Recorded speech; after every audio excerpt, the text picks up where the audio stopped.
Now,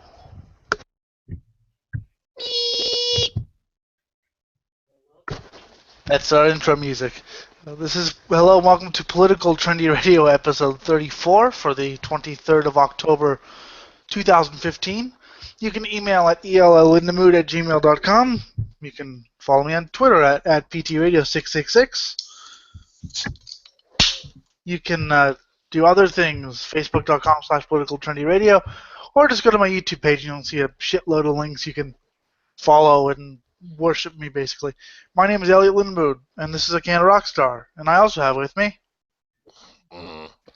I am the Jim. I do the Call of Jim thing and occasionally that Metal Gate thing whenever it's up. Which is very, very rarely now. And Scott's got a life.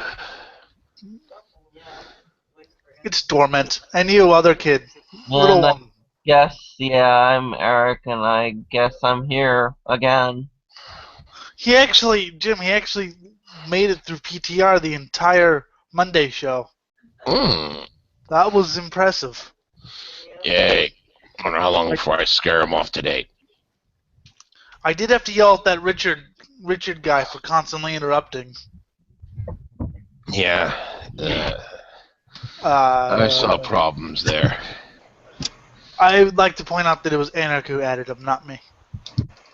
Yes, I know. I talked to him, but I knew he sent a shitload of messages, and I didn't, but whenever I saw Anarch, I was like, oh, you're in for a fucking treat now.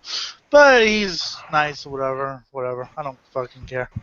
It's just annoying. I could put up with that brand of annoying or other annoyances. Yeah, true. And he does say, hey, Wolfie. You missed the introduction, so you don't get to introduce yourself. I didn't introduce myself. I got motherfuckers to introduce me for me. This is Wolf King. He's the king of the wolves. What's good, heathens? Apparently Halloween is too sexy for kids anymore. No. Too sexy for kids? Yeah, apparently kids' costumes are showing more skin starting at the tender age of 3. I mean, I remember some of my friends dressing up as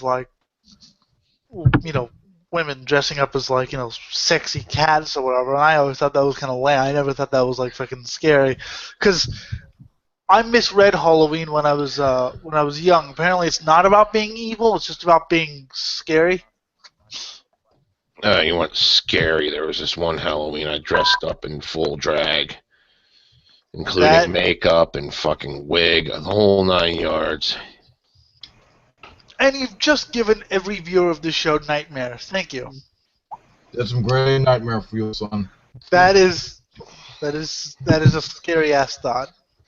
See, I didn't have my man boobs back then because I was just a fucking kid. So I had to fucking put what's it called? Tennis balls inside a training bra. Yeah. Me too. I've also experienced that, Jim. You've experienced dressing up in drag? Okay. I don't really want to know about that. Yeah, well, hey, Jim, do you want to know about that? No. It works. Whatever works. But I mean, so I don't know. I always thought Halloween was about being evil, but apparently it's just about being scary. So it's not really my kind of holiday. I prefer the holiday, the days when you're actually evil and murder and mayhem, destruction runs rampant throughout the world. Destruction. I was watching a bunch of Odorous Orongus interview quotes. Oh, God. And I came to the conclusion, you want to know why there is no God? Because he's still here and Dave Mustaine isn't. No, because he isn't here and Dave Mustaine is. Fuck. Yeah. The fact that Dave Brockie died and Dave Mustaine and Dave Grohl and all of them are still alive and still sucking, that there is no God. Or perhaps Odorous died so he could kill God and take his place. That's what Dave Brockie would do. Yes, he would. I don't know if you've heard the song "Destroyed" off of Guards Beyond Hell album, but I think it's kind of funny because he was talking about a guy who died of a heroin overdose. I'm like, Dave, a little too close to home, I think. It was prophetic. Yes, he was, but yeah, I was listening to him talking about Dave Mustaine. You god cock guzzling faggot. I got a question. This kind of goes on to economics between our countries, Canada and America. What's the deal with this Burger King Tim Hortons connection? Burger King bought out Tim Hortons. We don't even fucking have a Burger King here anymore, which is so weird to not have a Burger King here. Well, I want to add to that. Why? How does that affect minimum wage? Like in each country, if we're both making, okay, for example, if I minimally made $10.75 an hour, and an American makes what, $7 an hour? Well, there are minimum wage laws. They have to, but they'll fucking find a way around it because that's what corporations do. You were gonna say something? Exactly. That's what I'm getting at. I'm getting at the workaround around it. He's taken. Stop being so serious right now. Listen, I am not. I am too not awake to be serious. Okay. Talk about anal We'll save it sex. for later. I fucking woke up, what, 30 minutes ago? I was actually in a nap, and then I saw you were live, so I'm like, time to wake up. I was in the fucking deep sleep, and I kept waking up because I was like, fuck. So yeah, I'm fucking burnt right now. Do you ever fuck yourself in your sleep? All the time. It's how I whack off. Whack on, whack off, whack on, whack on, whack the off. whacker. You know, I was gonna say something about Guar that I saw someone complaining about Guar's offensiveness, and it was someone who campaigns for social action or whatever. I'm like, you do know that Guar's offensiveness is actually one big social comment, right? I mean, yeah, it's humor, but there is. I mean, Jim, you know, there's fucking social commentary to it. Oh, Look at the lyrics to "America Must Be Destroyed" or "This Toilet Earth" or the homogenizer, the movie Skullhead Face with the evil corporation or whatever. America Must Be Destroyed. Alice in Wonderland, of course, was about Brocky getting arrested on indecency charges because of his Cuttlefish of Cthulhu penis. But you see, the whole thing is these groups today, they don't care about, the big picture. They don't care about peeling back the layers. They only care about what's shown right in front of them. True. But all they see is, okay, that's a big dick that looks like a fish. We gotta fucking censor that shit. Oh my god, because it's gonna offend the women. We gotta protect the women's. Even though there was a woman in the band. Mm-hmm. Hey Jim, it kind of sounds like you don't like chicks. What's up with that, dick? Oh, he's a raving sexist, aren't you, Jim? Yeah, you can ask my girlfriend, I guess. Oh yeah. You're total misogynist. You talk to your girlfriend like that, you son of a bitch? Patriarchy. It's the patriarchy. If you want to be a moron, at least do it cleverly. Yeah, Jim, so how do you talk to your girlfriend then? Like this. Give me some head, bitch. Yeah, I talk to her like that. She says, fuck you, I'm gonna stick it up your ass. That doesn't sound very nice, Jim. Shut up. You have no concept of how humans bond. Oh, I don't, do I? Okay. No, you don't. Okay. Yeah. Well, I'll just observe while you guys rape each other. And, let me fucking put it to you like this. Hey, Elliot. What did you think of that Grimlock race I showed you for D&D? I had to share it with Eric. I thought it was so funny. I'm showing you the blind guy race. Yeah, I thought it was so funny. I was like, oh, I'm copying and pasting that. I think it's the whole world. Sorry. Here's the kicker, though. It might actually be beneficial because I was going to incorporate shit from Mythos Horror. Yeah. You were talking about breathing acid. You would be completely immune to any horrors which can be seen, but then you'd be a little bit more susceptible to the ones that can be heard. Yeah, I mean, James, Jim or James, sorry, Elliot, to interrupt. I just wanted to kind of talk about what Jim was talking about with like change and breeding, right? I heard those words. Fucking hell. No, I'm just wondering because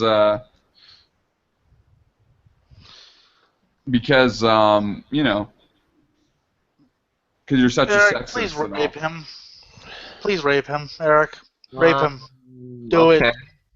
I'll do it after my lunch break. Eric is going to rape you now. See, I got this condom that actually slips straight into the jaws of life, so that way you can just jam the jaws of life there and rack it open as far as you need it. Nice. Yeah, I mean, the Grimlock thing I thought was so funny. Like I said, I was like, oh, Eric has to see this, so I fucking copied and pasted and showed it to Eric. I showed your thing about the arsonist to my girlfriend. So You want to know something fucked up? On minds. I mean, basically people. I associate with people who don't get offended, or at least to understand that it's a joke. If people don't fucking understand that it's a joke, why would I want to? Yeah, well, you know what? You know it's not a fucking joke? Taping a fucking kid's mouth shut. That's not a fucking joke. That would be. And locking a kid in a closet? Actually, that would be. And that's coming from a personal experience. And I have thought about whenever my cousin comes here, those thoughts and much more constantly race through my mind because he's about 7 or 8 years old. He's a mama's boy and he's got ADD and he likes me for some reason. So I'm the fucking babysitter. I'm thinking. That sounds like my nephew. I'm thinking, what horrible things could I do to you and get away with? Well, that's horrible, Elliot. Thank you. I don't like I actually had that shit happen to me. And you know what I did? I fucking broke out and decked the motherfucker. And you're just sitting there going, boo-hoo, this happened to me. What the fuck's that gonna fucking accomplish? You gotta fucking learn to pick yourself up, wipe the blood from your face, then spit right back in theirs. There you go. Actually, gonna sit here and fucking say, boo-hoo, this happened to me. All that's gonna do is generate a fucking big pity me party that fucking serves absolutely no purpose other than to get you to fucking jerk off. But I'm talking about a personal level that happened, like, recently that needs to be dealt with. Like, how does that affect the child? What is that child supposed to do? Well, I'm hoping. How the fuck is he gonna get over that? I mean, I'm hoping if I did it to my cousin, he might fucking grow a set of fucking balls and fucking realize that, because he's a fucking mama's boy. I mean, it'd be like, he's only 8 years. Shut up, I'm talking. Yeah, I know. But I'll tell you what, I'm standing up for my fucking family right now. You do that. We're just gonna keep laughing at you, so. Like you usually do. That's okay. Yes. Stop attacking his family. Stop attacking. Stop attacking his family. Can't you see it means a lot to him? I mean, for fuck's sake, Jim. Damn straight, my family means a lot to me. My family means some of them are okay. My fucking aunt wanted to appear on this fucking show. She actually told me a story Jim might even like. I guess her husband, boyfriend, whatever, long-term fucking dude, like. Or long-term fuck. Okay. Yeah, whatever. Was in the garage, and she lives kind of out in the fucking where there's fucking wildlife and shit, like deer and. Oh, okay, out in the country, kind of like where I live. Yeah, kind of like that. It's great for hiding the dead bodies. It's for some odd reason, her guy. I think they're married now. I don't fucking know or care really. Husband, whatever. Saw a possum in the garage, as you sometimes do, and rather than just opening the garage so the possum would come out, proceeded to shoot it with several BBs. Then when that wouldn't work, I believe he tried to cut off its head with shears and finally stuck a pitchfork through it. Because, quote, it wouldn't die. And I'm just thinking, where the fuck did you get a pitchfork? I laughed so hard when I heard that story. My mom was like, "Oh, poor animal." I'm just like, "That's awesome." Just like rather than like, I'll just open the garage like, "Fucking die, Oh God. fucking die." See, my Did you at least eat it? Shut up, Richard. Anyway, Jim. my aunt like fucking on her farm. She's got Not Richard, but Dick. She's got raccoon problems, and the one guy that comes to do her horses and shit. Doer horses, okay. I Yeah. want to know more about this. Horse fucker. Anyway, I one time got into a little bit of horse fun. A little horse play. Great, you should have recorded it and put it online. You would have made money. I did, actually. A lot. Fucking. Okay, Jim, continue with the story. So the guy. Every like so many months, whenever they start getting really bad into her garbage and shit and harassing her cats, he'll pull out his handgun and take pot shots at them. Oh, of course. Because that's what you do. I mean, that's the American way. But I just love that finally, because I guess they had like I said, a decorative pitchfork. So finally, it was like fucking pitchfork. Like whenever people dig through my garbage, I just like say, "Hey, are you looking for beer or something or what?" Yes, you're looking for beer in the garbage. Okay. Yeah, I couldn't figure it out either. It was two white women looking in my trash. I don't know what they're gonna find in there. Maybe like I don't know. So. Yeah. That's why it was weird. I think Richard's on drugs. That's what I think. I hope. I think I just woke up from a nap and I don't even realize where you are right now. Dude, I don't know where I am. If I did, I wouldn't be fucking doing this show, would I? I know exactly where you're at. I know exactly where you're at, Elliot. I'm watching the fucking map right now because my guys got you hacked into the fucking back of their van. That I had them deck out like the fucking your apartment. I got fired from a job. Well, that's weird because they don't actually have an apartment. So, wrong house. Oh well, we just kidnapped another blind guy. Oops.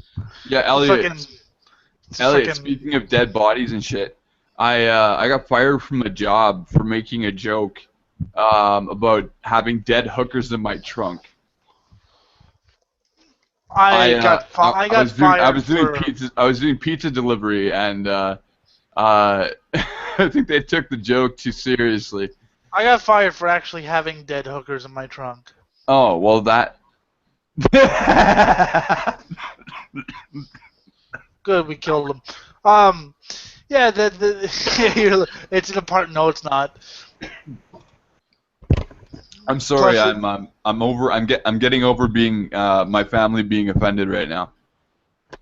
I don't really care. But I know you don't give a shit, and I don't give a shit either. So go fuck yourself. You know what, Jim? Go fuck yourself too. And you know what, Eric Chavez? You're awesome. And Chavez. I just realized, Jim, he posted his fucking number on the chat. Yeah.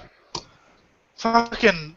I'm gonna look for that, bookmark it, and fucking call him at 4 in the morning, going, yes, hey, yes, fuck you, please. Make sure you're shit-faced drunk to the point where you're completely omnicidal.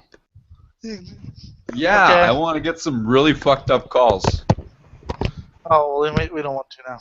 No, please. Yeah, now you're asking for it. Yeah, fuck you. Yeah. Yeah. Call me. No. Anytime.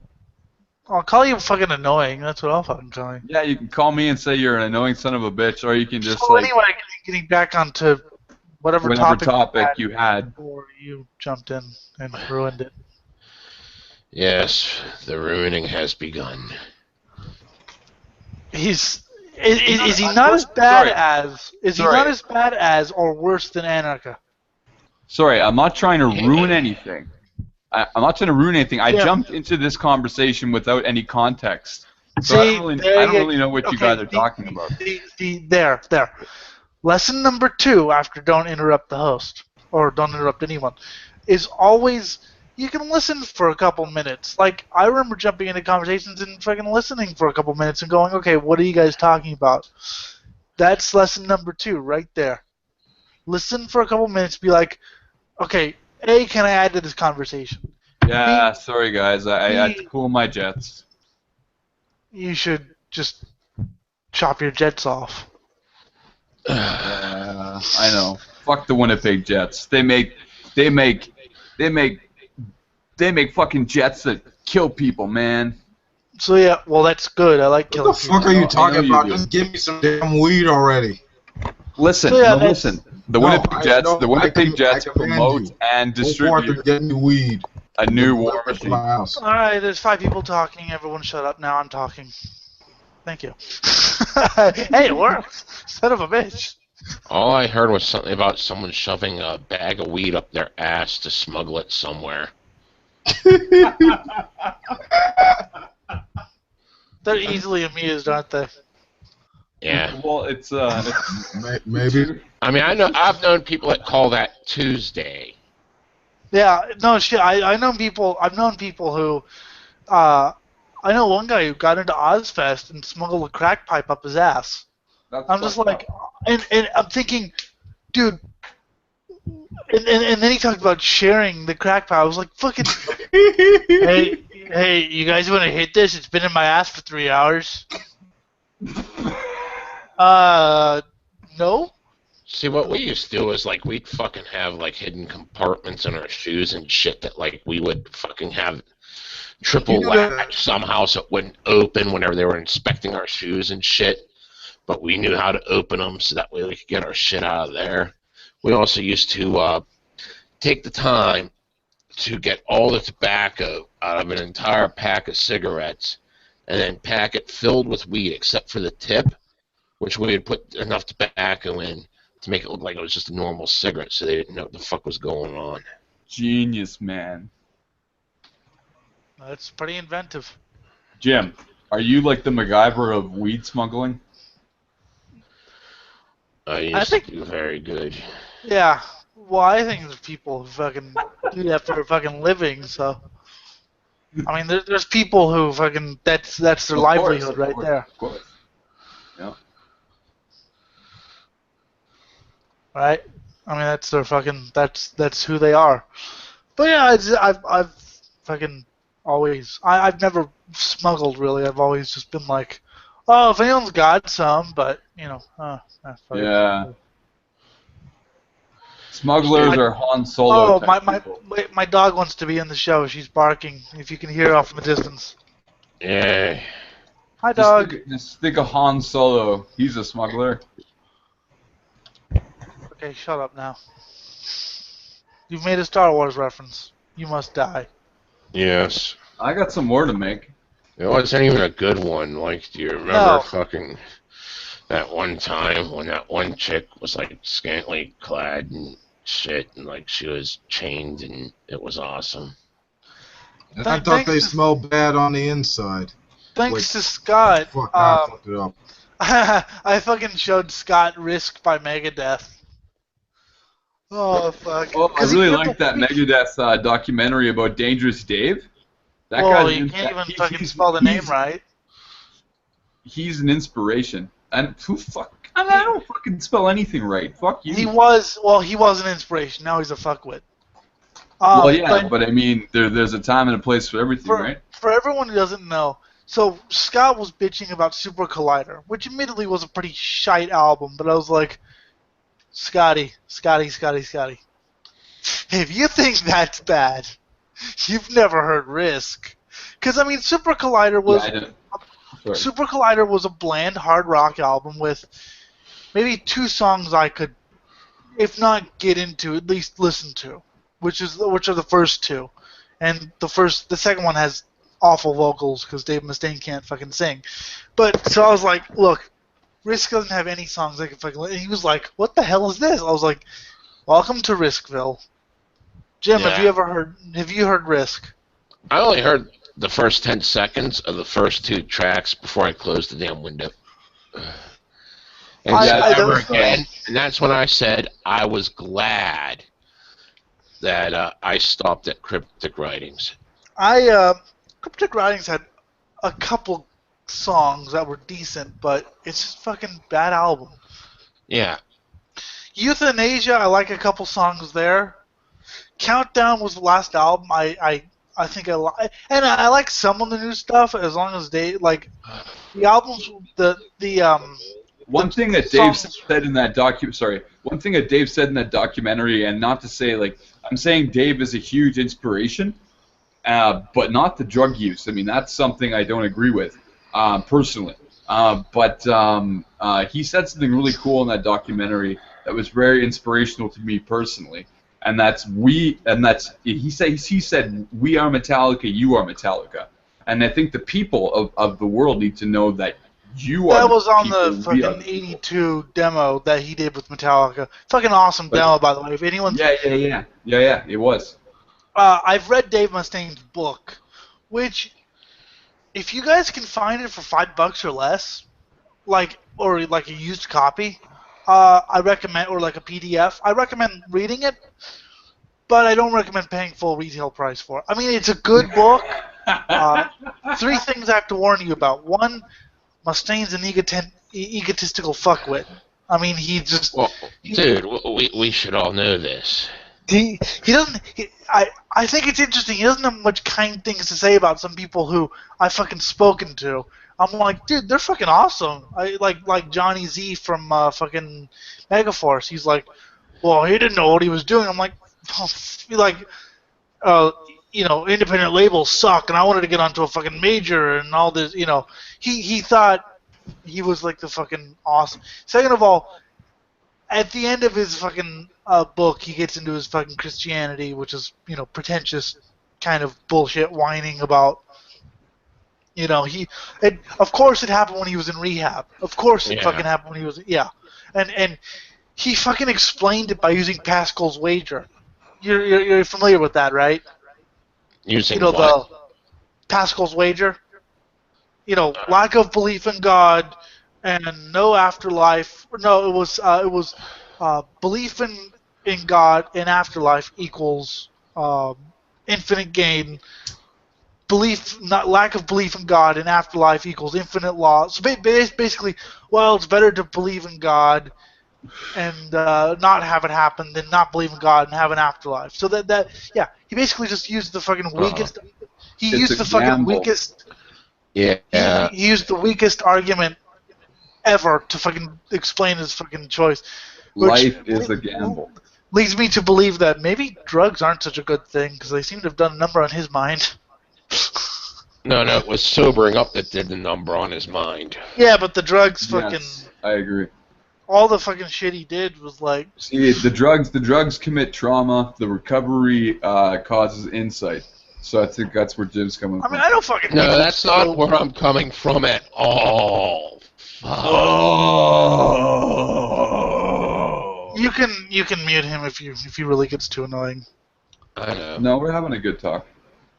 No, we're not. You keep interrupting it. Yeah, you keep interrupting and saying the most retarded shit. Stop pretending like you're a fucking psychologist. Yo, what up? Jim, fucking tell your fucking story, because you've lived. Tell my story, fuck. I fucking lived too. I fucking lived too.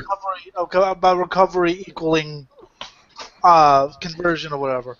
I mean, you're at your weakest fucking point in life. It's God. Well, you know what? You don't know shit about me. You don't know that I've committed a lot of trauma, and a lot of trauma's happened to myself in my own life. So don't tell me that you don't understand or that I don't understand what recovery can do for insight for an individual. You've never fucking done drugs, okay? Hey, you know what? I'm not going to admit to that on live, but you know what? I do have. Fuck, I'm not going to. You're not going to admit that on live after I fucking talked about how I used to smuggle. Yeah, good for you. Yeah, good for you, man. And we're not even talking about the acid and all the other shit I did. I'm not fucking talking about the time your life is your life. And I man. used to fucking buy candy and fucking lace it with anything we could find, then mix it up and put like 10 fucking things in our mouth and just boom. Mystery like, pills, motherfucker. oh, That dude, was always an interesting time. She didn't know what the fuck was going to happen. You could have been taking a laxative and a sedative at the same time and just be like, ah, shit your pants. I learned a game from the bikers, the hardcore bikers, called the grab bag. Have you ever done that? I haven't done the grab bag, no, but I think I know what it is. You just like taking a lot of pills and then wash it down with some alcohol, and oh yeah, that was fun. You never quite knew if you were gonna live through that. Yeah, I only did mystery pills. Like someone only gave me like 2 or 3 at a time. Oh, that was fun. Yeah, the guinea pig effect. Yeah, I've done that. But yeah, you're fucking. I mean, I know people who fucking got sober and didn't fucking become religious nut jobs. I'm not a religious nut was job, that a man. jab at me? Actually, Jim, I was gonna ask you, not to put you on the fucking spot, but I have a friend who apparently is considering going into the 12-step program. Oh, fuck no. If you're going to fucking go to a rehab program, do something that is not 12-step. It sets you up for fucking failure. Yeah. Exactly. Yeah. It's actually it's designed just for money. If you're in a state where you're probably a drug addict, you're probably on like some type of welfare, and that welfare will take your money and it just goes back into the system. So the system just ends up making money off of you. I don't know if it's designed for money, but it's designed to fucking demoralize you. Exactly. Step one, admit you are powerless over your problem. Yeah. Deal. No, fuck that. I'm not fucking powerless. I mean, you wouldn't be in fucking rehab if you were powerless. Yeah, if you were. That's right. Yeah, yeah. Good point.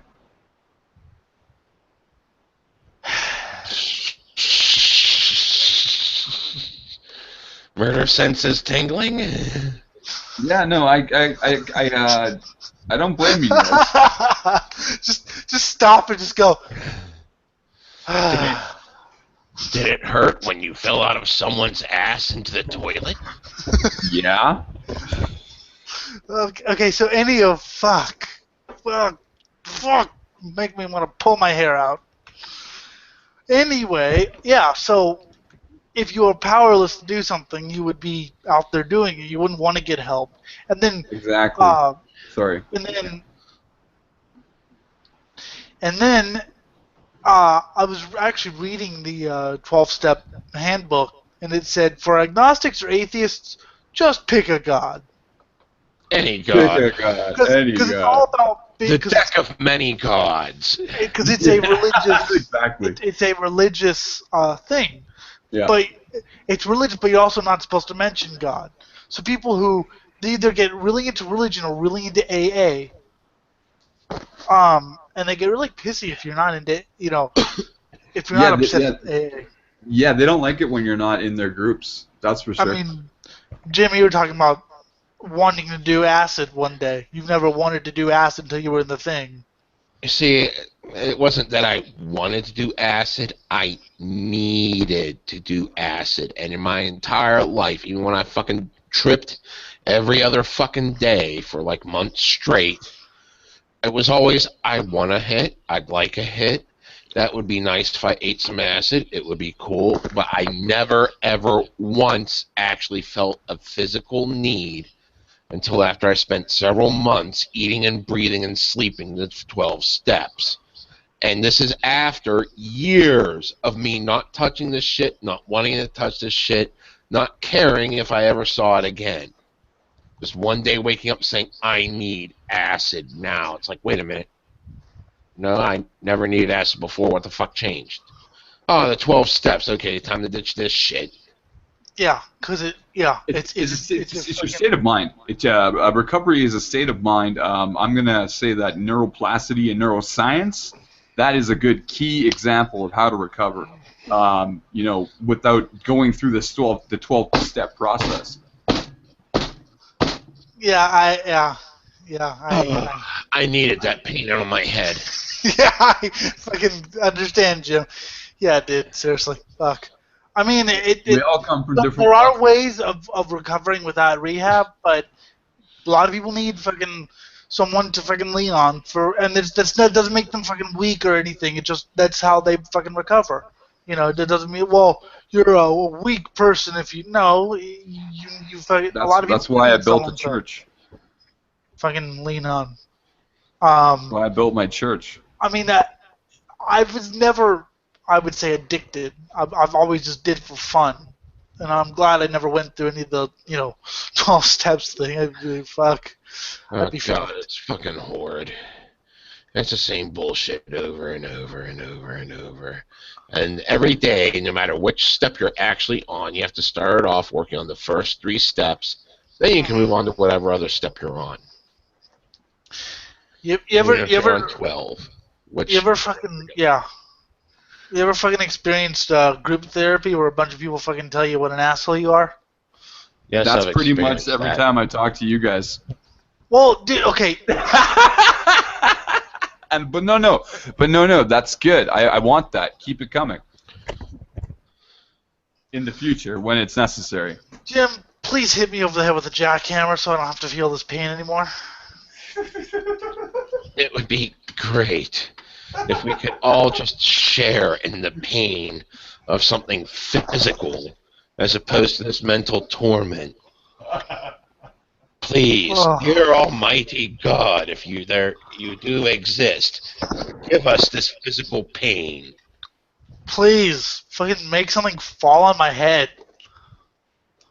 Apparently we're going to have an earthquake soon, though. Apparently that's what the experts say.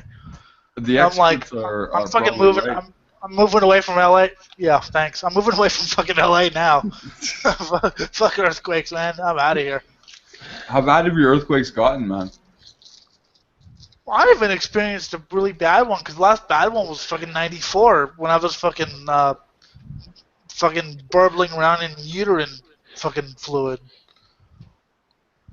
So I haven't fucking experienced a fucking bad one Uterine before. fluid, I like that.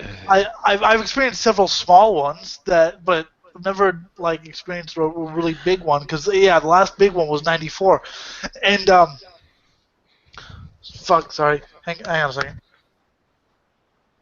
And then people die. My throat just made a. You're going to have to cough and you're going to make a big noise, so I had to fucking turn my microphone off for that. But the good thing about the Northridge earthquake is it happened early in the fucking morning, so there were probably a lot of fucking people. I don't remember the exact death toll, but I know there were fucking a lot of people saved because they were fucking in their homes and they weren't fucking out in buildings. I always wondered though because a couple days before in Nevada they were doing a nuclear test, and I always wondered if that contributed to it. Oh, those are never good. Personally, I think it'd be cool if it did. I really don't think it contributed, just because how tectonics work, and it's pretty fractured the further out west you get. Now, over here in the east, we're all on the fucking same plate, so if that shifts, the entire fucking East Coast feels it. Well, I'm going to the fucking East Coast. I'm fucking tired of earthquakes. I mean, yeah, you got hurricanes and shit, but You know, he's come to Canada. Not if you're there. Well, he's sick bastard. He's fucking in Manitoba. Nothing's in Manitoba. Yeah, you know what? Mennonites suck. All the best bands came from either BC or Ontario. No. You said there were a bunch of good bands from Manitoba. There were 2. Stretch Marks and Personality Crisis. All the best bands came from BC and from fucking Ontario. Hey, what was the other one from Manitoba? Do you remember? Oh, fuck, I don't. Those are the only 2 bands I fucking recognized. Yeah, I mean, if I knew some local Manitoba punk bands or any bands, I'd fucking promote them. I mean, Napalm Death. I mean, are they Canadian or Manitoba? They're from the UK. Oh well, there you go. So go fuck yourself. I thought they were from Canada. I thought you told me they were from Canada. And again, sorry. No, I'm not sorry, man. This is who I am. oh, God, fucking Satan. Satan, please save us. Oh, You asked for fuck. God. I'm doing what I can. Now it's your turn, I'm Satan. doing what I can. I prayed to Satan for my computer, from the internet to start working, and it started working. So. Well, there Satan you has go. to be. That was me. I seem to be doing that a lot this episode. Yeah. Yep. I'm trying to find different things. Apparently, someone's claiming not all pedophiles are bad. So, I was going to tell you, Jim, so I did end up friending Brett Stevens, and I figured we'll fucking see who gets tired of who first. That's going to be a hard call, because Brett likes fucking to be offended. Well, the point. So if you piss him off, he'll enjoy it. Because, no, I mean, I don't disagree with a lot of some things he says, although he's much more right-wing than I am. It's how he fucking words it that I can't stand. Like his death metal underground thing about the... It's like you're wording it exactly the same as the people you supposedly hate would word it. Yeah, so sorry, I just want to say, so Jim and Elliot, you guys are just getting to know me. I do have a lot of stuff to input. Just like you are catching me just off of a nap. But you know, I'd like to definitely contribute more. I'm just gonna listen right now. Yeah. Yeah, I don't know. I'm not gonna say I was offended by the way, but I was just like, why are you writing it like the way the people you hate would write it? The evil hive mind of corruption. Yeah, I think I've heard this before. I mean, granted, what he was writing about was total bullshit. The band being fired from a tour because someone used artwork that in a project 10 years ago that they didn't care for. Well, I mean, yes, is that the prerogative of the tour if they don't agree with? Yeah, but it's still bullshit. They still should, at least have it's good. Still fucking bullshit, especially because it's supposed to be a huge death metal festival. It's like, we're talking metal here. You can't take fucking someone saying Hitler once, and they're not even in a band that sings about Hitler. Oh, Whoa. what did you say, Jim? Hitler Say band was Hitler a fucking 3 times? side project. So if you say said you were Hitler gonna 3 just times, listen. You said you were going to listen oh well, I'm trying to never mind, contribute now. but you're not. Just Yeah, please. you are trying to completely derail. Yeah. Oh. Please stop. Oh man, I gotta get the train back on track. Anyway, well, I mean, okay. I will say, if it is their prerogative if they don't want to, but at least have some good reason for fucking banning a band like the guitarist pissed in my face and knocked 6 of my teeth out. Actually, but yeah, that's kind of bullshit. But I mean, what I think is funny about that is the band that they have replacing them has a lot of the same members as the as the band that they kicked off, and until 2015, Daryl, whatever his name is, who does lead vocals in the band that's replacing Disma or whatever, was fucking guitar in Disma, and he's a fucking left wing punk rock guy. He played in Citizen's Arrest and fuck my voice. Taste of Fear. So I think so they're fucking left wing guys in the fucking band. So yeah, well, it's all about the fucking music. You find someone you can jam with. You don't care what the fuck their views are. I mean, God, look at fucking Slayer. You got atheist and Catholic. Well, and the side project. What was the fucking side project's name? Was it Apazagarath or whatever? It was something that sounded like it was, honestly, from what I gathered from the interviews and shit, a lot of it looked like they were just trying to troll the fucking National Socialists. It looked well.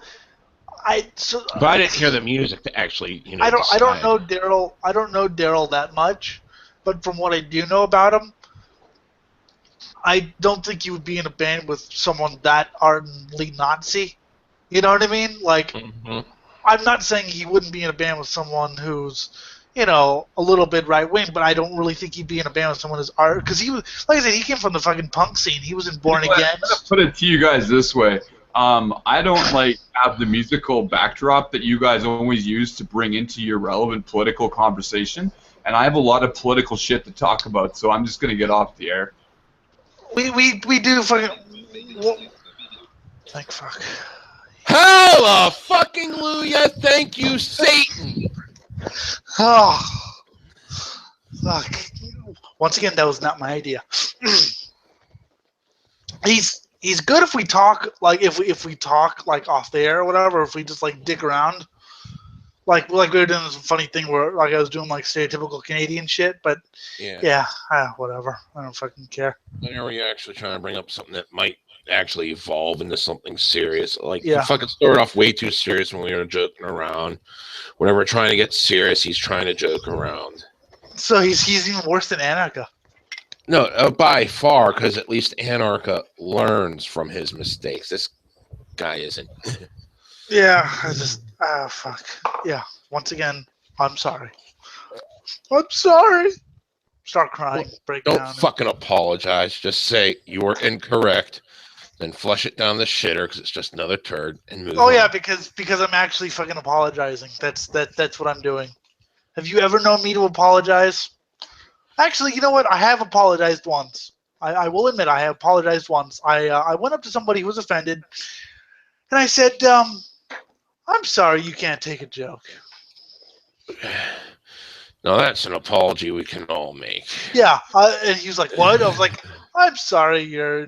But yeah, the whole thing. So yeah, he played in Born Against. He played in Citizen's Arrest, Taste of Fear. So I fucking followed his fucking musical career.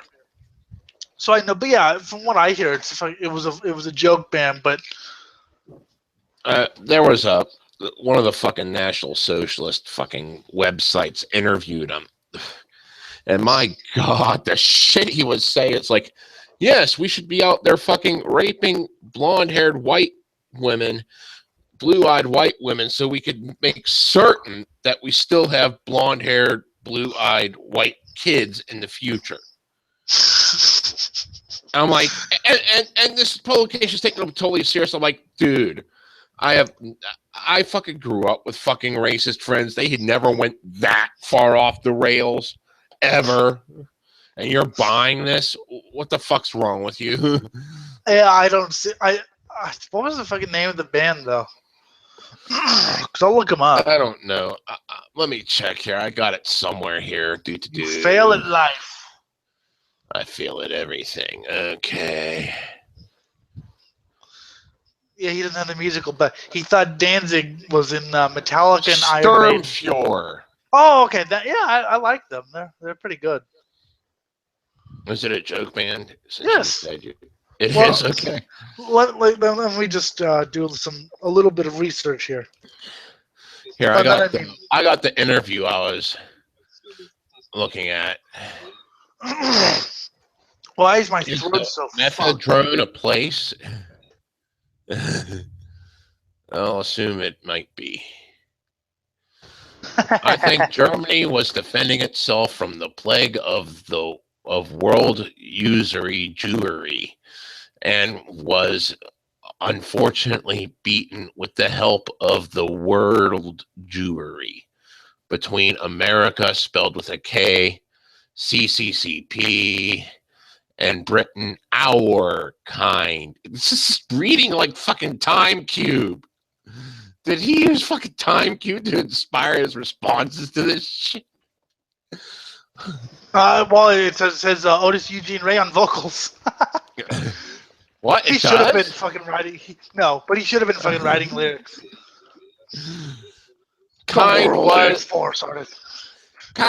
Our kind was seduced into believing Hitler was a madman. The sad thing is that most of us didn't even realize that we were fighting our own people. Yeah, I never fucking heard shit like that from my racist friends. And like fucking shit. Like, I'm excluding the two intelligent ones out of that conversation because they would never even touch that. I'm talking about the complete droning fucking retards. They were just like, oh, I'll suck Hitler's cock. You have a guy from the Metalgate guy has a guy from Disma on his fucking list, doesn't he? On his the guy from Disma and Incantation joined the fucking group, didn't he? I Fucking believe so. what's his? Yeah, and I didn't really know the band that much, and I was like, oh shit, he was in Incantation. Fuck yeah! I fucking love Incantation. I'm just gonna fucking see Methadrone. Blondes make more babies now. Okay, there's one guy in front of Braun now. So, see, the funny thing about this, they're replacing this band with a band from the same town who shares members.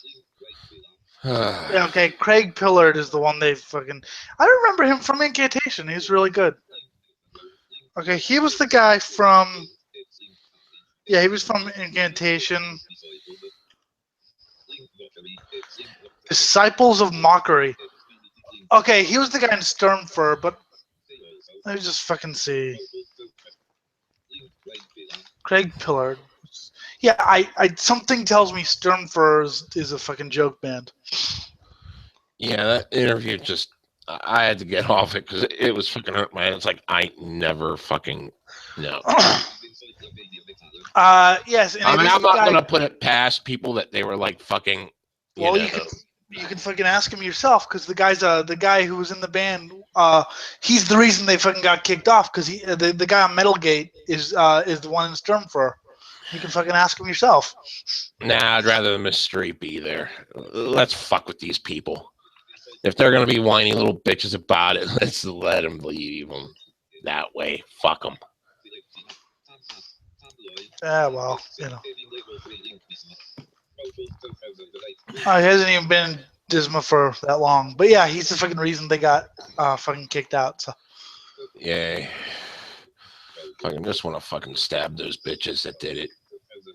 They said it was 10 bands, and some of the bands, let's see if I can find it here. Yeah. Some of the bands that were mentioned were, let's see.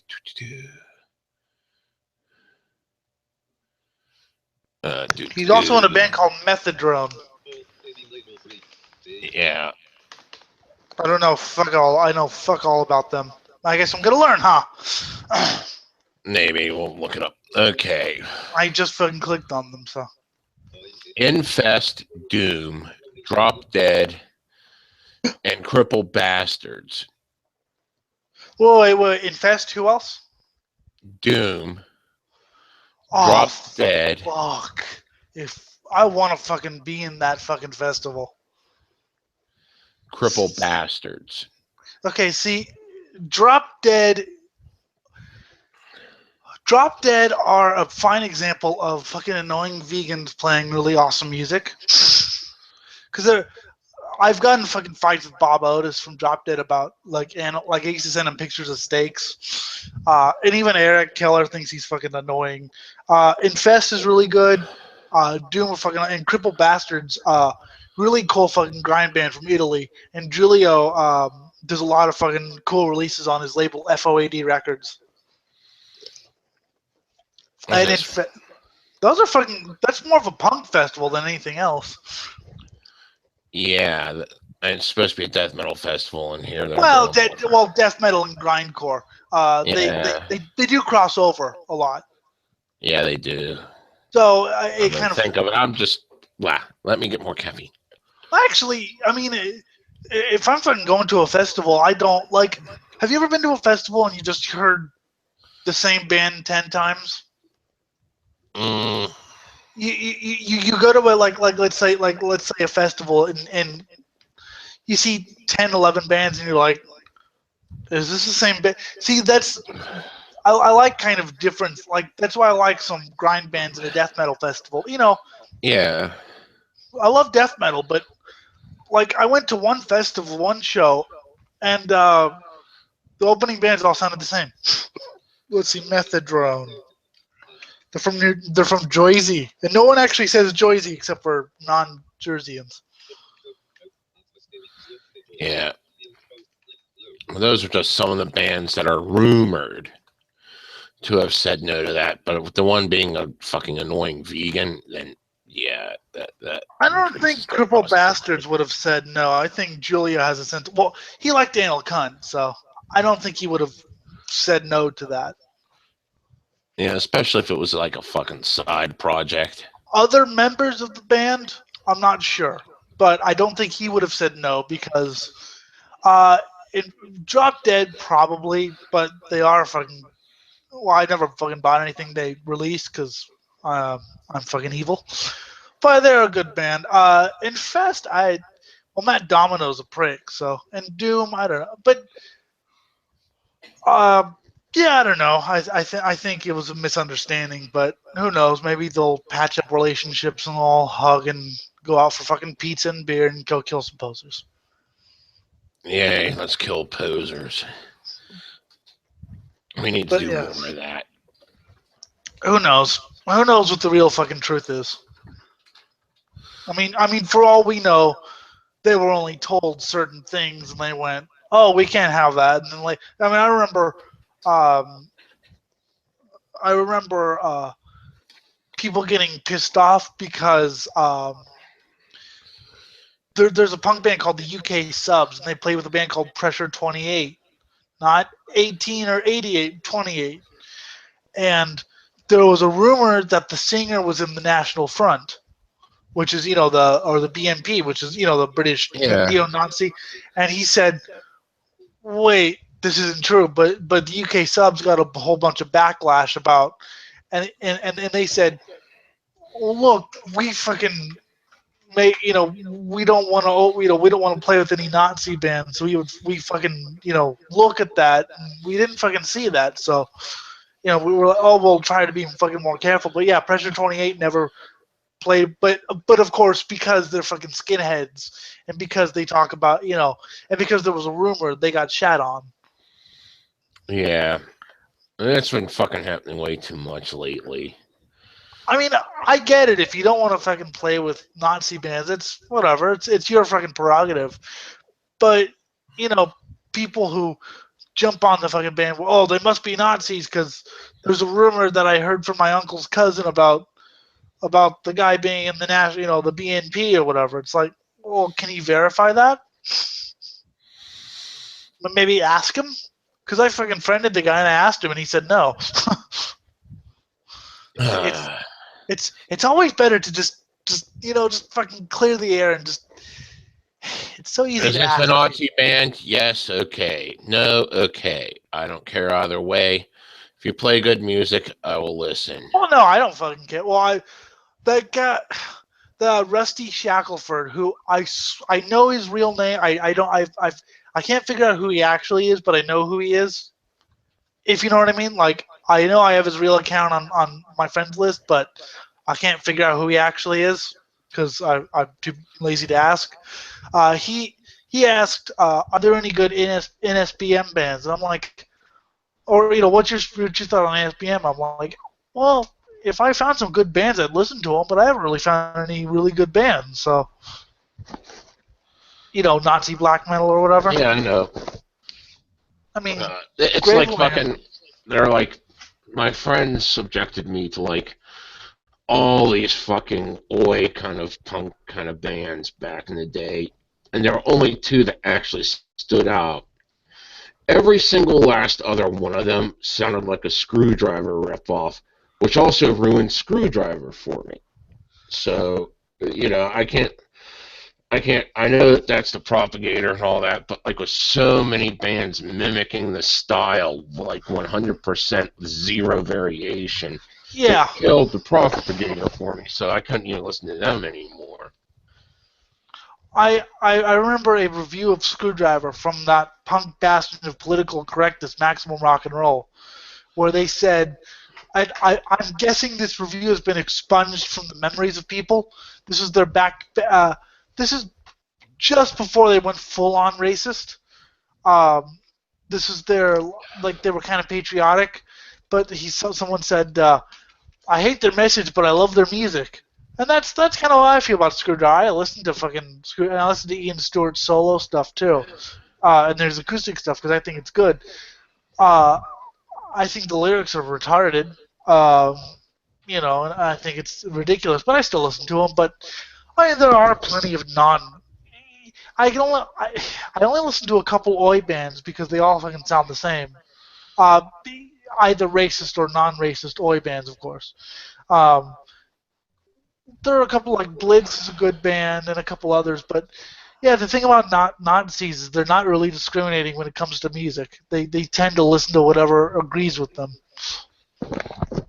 regardless of if it sounds recycled to the you know. I could probably knock out a good Screwdriver knockoff in about 5 minutes. All I have to do is go, we don't, all I have to do is write some like stupid patriotic lyrics and write some, generic punk chords, and hey, there's a fucking album. Yeah, that's about it.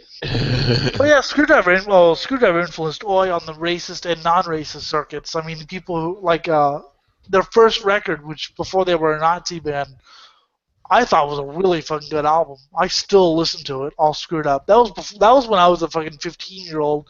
I was afraid to listen to later Screwdriver because it was racist. Hey, I had to grow up. You come from that background. You're like, well, I don't listen to it because it's racist. And then finally, you listen to it just as a kind of a, well, I wonder what they sounded like. And you're like, wow, this is actually really good, or at least okay. Yeah. And then I had to listen to. I heard a rumor that one of the guys in this pop band Ace of Base was a Nazi, so I had to listen to his weird Nazi pop. Not bad, I guess.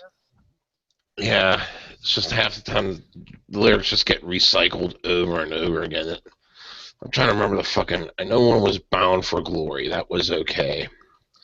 I like their Dr. Martin dental plan. That Yeah, was you sent me that. Yeah, that was pretty fucking cool. It's like, yeah, you're being too selective, but fuck it, it's about fucking cleaning the blood off your boots after beating someone down. Yeah, it was actually. I remember. Well, like this was when like fucking. This was when we were doing the YouTube listen, and Noah was playing a bunch of stupid joke songs, and Anik was playing his anime, and you sent me something. I was like, hey, and then someone skipped over. I was like, hey, turn back. It was kind of crossover-ish, kind of metallic, a little bit. I liked it. It was pretty good. I like that. Brutal Attack isn't bad. No Remorse used to be good, but then they got too rocky.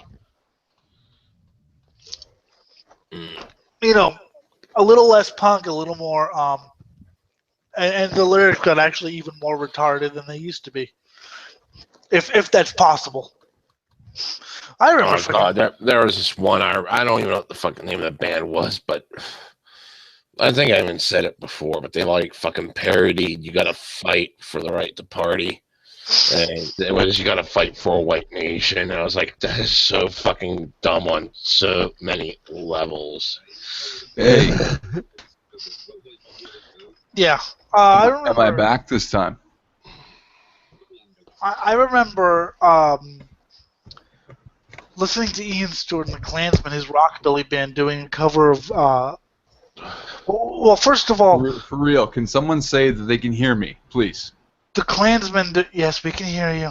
The Klansmen. Okay, Jesus Christ. Rockabilly band, which is hilarious. I thought my mic wasn't working. The KKK hated rock. So it was just kind of funny hearing a band doing 1950s rock with the Klan message. That it was country that was the racist music of choice. If you don't believe me, Johnny Rebel, who we used to laugh at. Have you ever heard Johnny Rebel? No. Oh, we used to get super stoned and fucking laugh at his stupid his retarded songs because they were so send them back to Africa, things like that. It was just like you're not even trying to be intelligent anymore.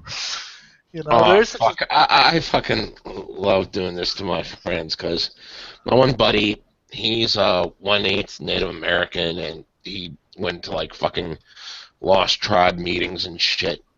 You know, sort of like a the off reservation kind of like a tribe thing.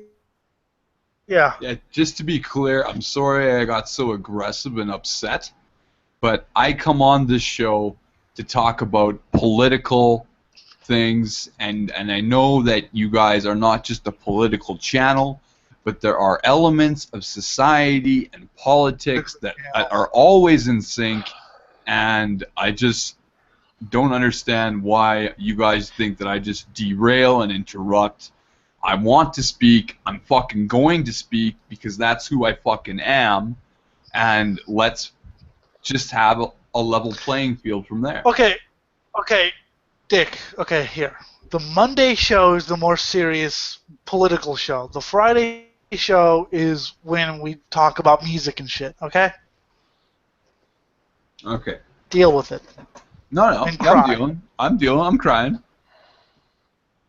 I'm Good. crying blood, man. I'm crying blood out of my The ass. best Johnny Rebel song was when he parodied the Candyman song. I'll try to send it to you later.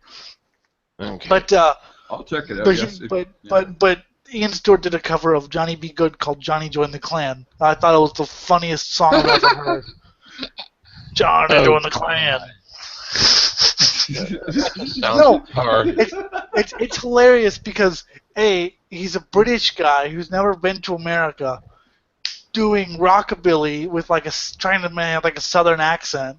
Now that sounds funny. Damn man, join the clan, join the clan. Damn, it's like, dude, how stupid can you get? Ah, fucking. Ian. I'm pretty much a pinnacle of ignorance and stupidity. Yes, we can tell, right, Jim? I know. Yeah. Okay, next subject. Maybe we're not done with that. You're not the fucking boss of the show. I am. Sorry, Elliot. I know. Somebody please rape him for me. Apparently, someone wants to rape people with 6-inch Subway subs. I'd go for some Subway subs. Would you like to be raped with Subway subs? No, but I like to eat some. Oh, well then, you don't count then. Well, okay, wait. If I can be raped by them and then eat them after, that's cool. No. Yes, okay, there we go. That sounds good to me. Sledgehammer. I remember, oh, fuck, that reminds me of when I was in the fucking loony bin back when I was a kid. And that song was big, the Sledgehammer song. I want to be your sledgehammer, kind of fucking 80s shit. And every time it come on, I escaped in my own little world imagining people being bludgeoned to death with a sledgehammer. That's kind of what I'm doing now. While I'm in a fucking loony bin as a kid. Sweet. Sanitarium. Yeah, well, I allegedly had to protect my property by allegedly smoking a dude with a hammer. I don't allegedly do anything. I just do it. I'll fucking admit it. I don't fucking arrest me. I don't give a shit. See, what I thought was there was a spam guy who friended me and said, "I'm authorized to friend you." I was authorized to send you a request from Mark Zuckerberg. And I was so I blocked him, and I was like, "Oh great! Now he's gonna get revenge by canceling the internet when the internet wasn't working." I was like, "It's his revenge." I blocked him, so I canceled his. He canceled the. Yeah, that's What a gonna dick. stab some people. Yeah. What a dick. You're the dick. And yes, you do interrupt. And fuck. Like I said, Monday's the show where I think you're a little closer to what you want to talk about. But even then, this is not a fucking political show. This show name is a song. Yeah, I'll put it to you this way too. I also told you guys too that my social background is not. I don't really have many people kicking at the moment, and Well, I don't have any. So Yeah, well, there you go. See, so don't cry about that. no, I'm not fucking crying. I'm saying on live broadcast, I'm admitting to that, and that's I think that's fucking that means something. So it means something to me anyway. Oh my God! It's finally happening, and I am smiling. What? South Korean people are teaching people what death is. Okay. Apparently, they're trying to stop suicides by locking teenagers inside a coffin to simulate them dying. I don't think that would stop me from suicide. They have like this entire classroom where, like, right beside their desk, they have a coffin. They all sit in it, they hold their photo, and then they close the coffin for hours. And do some, like, sort of, like, show with them with lights and shit. And then when they graduate, they learn how not to commit suicide. But I don't think that would have any effect on me because I see myself as basically non-existent. So, have you ever actually been long? Have you ever been? I remember my old threat that if you do that again, you're gonna get blocked. Have you ever been? And Jim, have you ever been locked in a coffin before? Actually, yeah, but that was part of a TV shoot. Yeah, but it's a cool experience, isn't it? Because especially whenever it's like one of those fucking types that's like actually built to withstand the elements. Yeah. I couldn't hear a damn thing, and there was like fucking. I was because I have pretty good hearing, and I was surprised of the silence.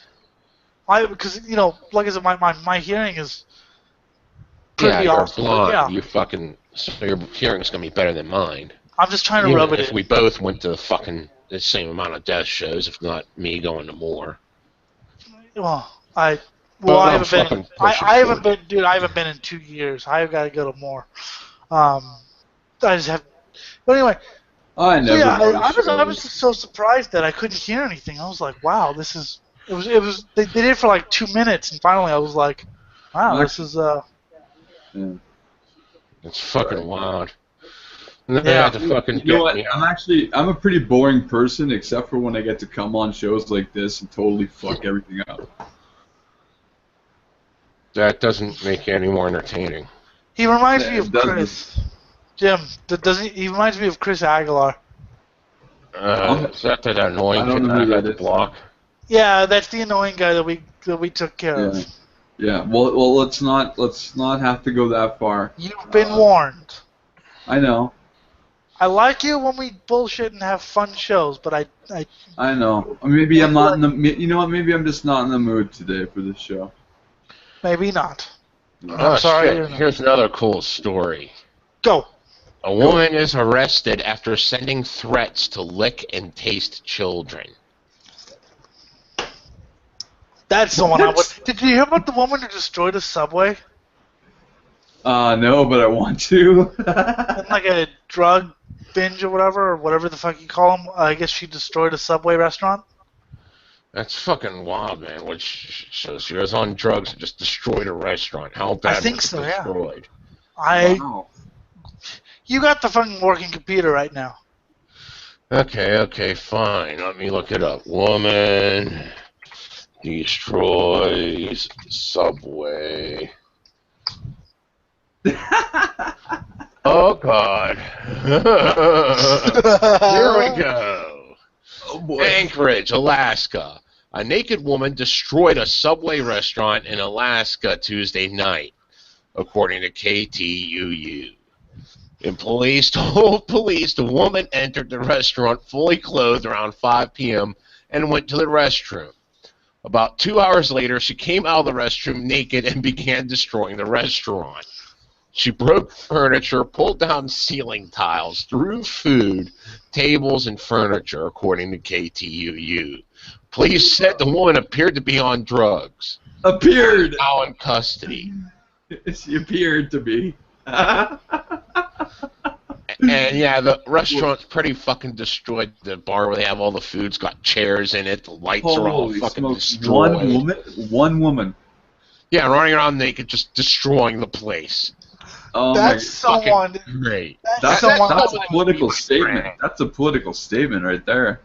I don't think it's a political statement. I think she was just high on drugs. Oh. Okay.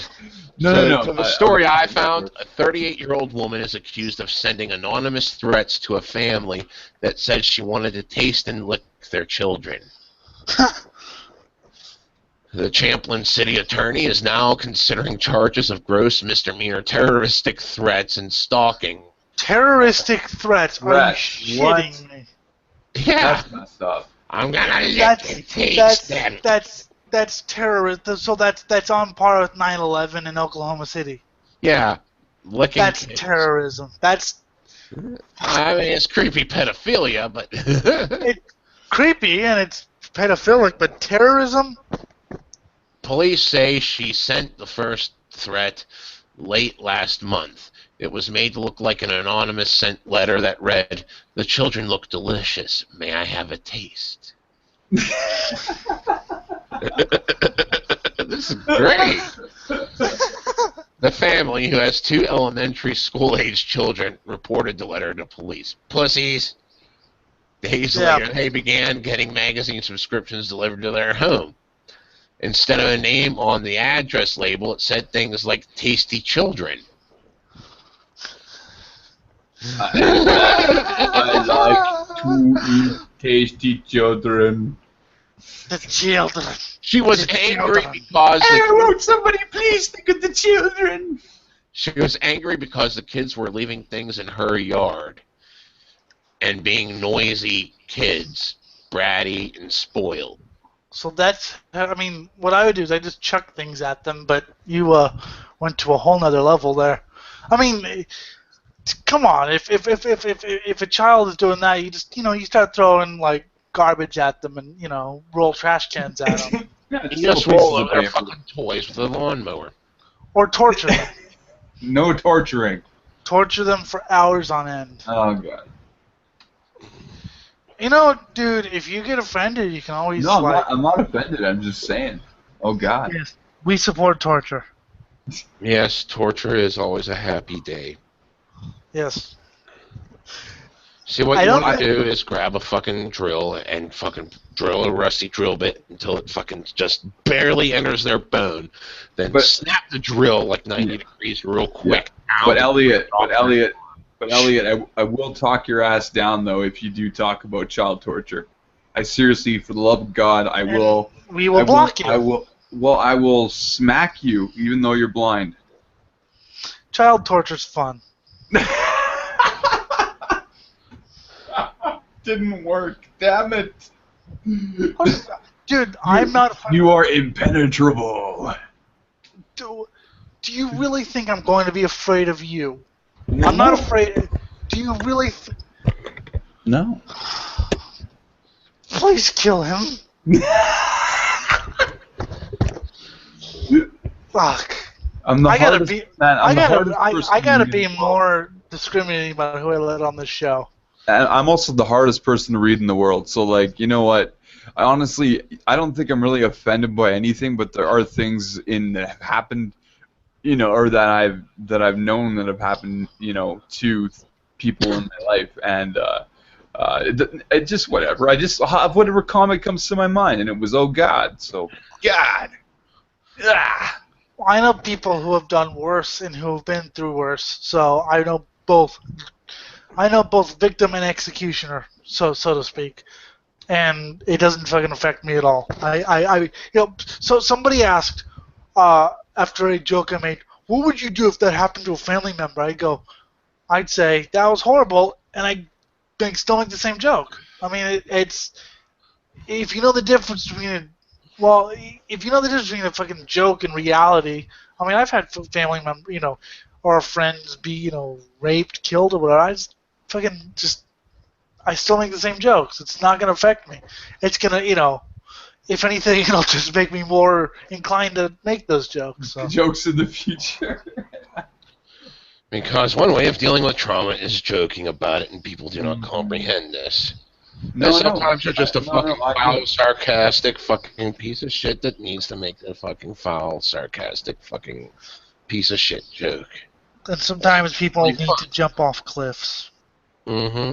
Or you can mix it all together in one big stew and have it be what you do. No. Someone needs to learn how to Okay. masturbate No. with a blender. Okay, I'm gonna go masturbate, and I'll be back in a bit. Okay.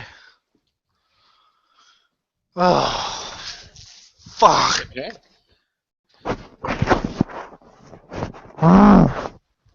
Sorry. I just had my minor breakdown there. I'm fine Just now. give the word, and it's whatever. It's too much for you because he's not really pushing my limit. That is fucking annoying. It's not that. It's also my show. I mean, he's reflecting on the quality of the show, which isn't that good. But it's I don't know. He's just. Ugh, I don't want to be mean I'm to him. finding mild entertainment out of being fucking tortured myself. I don't fucking know. I mean, he's nice, but I don't think he's right for PTR. I think for other shows, maybe. You don't know for sure yet. Yeah, I do know for sure because you've been on 4 of these. And see, we're not talking behind your back. I'm saying something I would say even if whatever. Because we're fucking public on air, and we already Yeah. see you. Think of it this way: say whatever you want about anybody. It really does not faze me, and I love this show for that reason. And Elliot, I've even encouraged you, and you know that. I've encouraged you to be who the fuck you are, and you're so good at it. You're good at it. We need nuclear weapons and child torture. Yeah, we do. Actually, what we should do is have nuclear weapons fueled by child torture.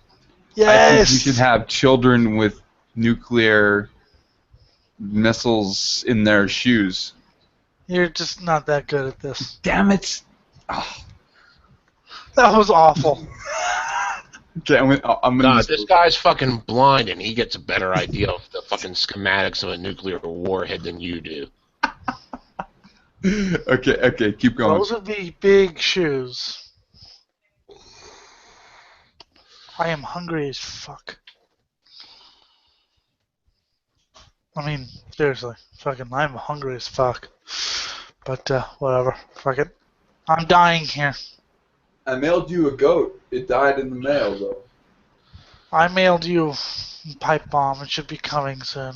Oh, good. Okay, I'll be waiting at my mailbox. Okay, so any more topics, or are we just gonna masturbate on air? I have no more topics at current because everything's turning up dry and people are being fucking pansies. Posting stupid little memes that are fucking pointless. Yeah, fucking people.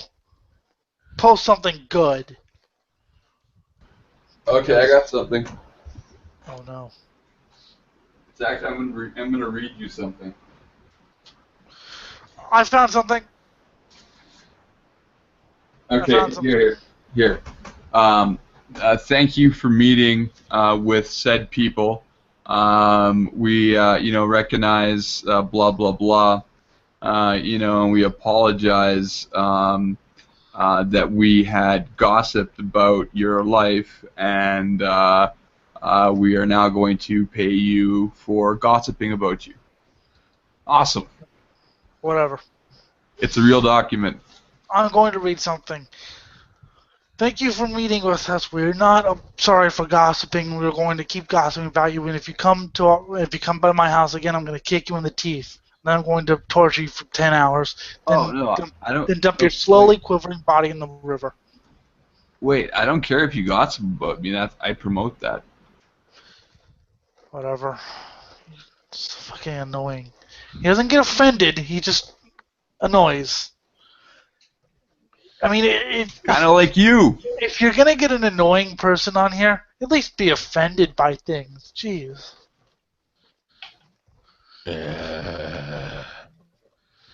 You know what I hate the most about life? Turquoise pants. Okay. Thank you for wasting another That is about the most pathetic thing. part of my life I will never get back. That just makes you sound like you have suffered absolutely zero adversity in your life. That's pretty much, yeah.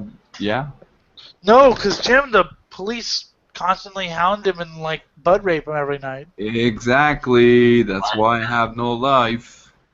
And that's why they wired your house, so that way you always get that little staticky, clingy kind of feeling. Yeah. Yeah. Yeah. Bzz. Alex Jones was right. It's all about they and them. Yep. And I was actually created in a laboratory. we know. We can tell. Yeah, it was the first experiment. Hairgo defective. It failed horribly. It's actually still in beta testing. We can tell that too. Okay. Beta says they would have made something successful by now. This is alpha. Yeah, Oh, call me. shit. Call me. Yeah, Call me no, Alpha. I'm using Google Chrome beta, and it works better than Google Chrome itself. Yeah. Well, I'm an alpha male then.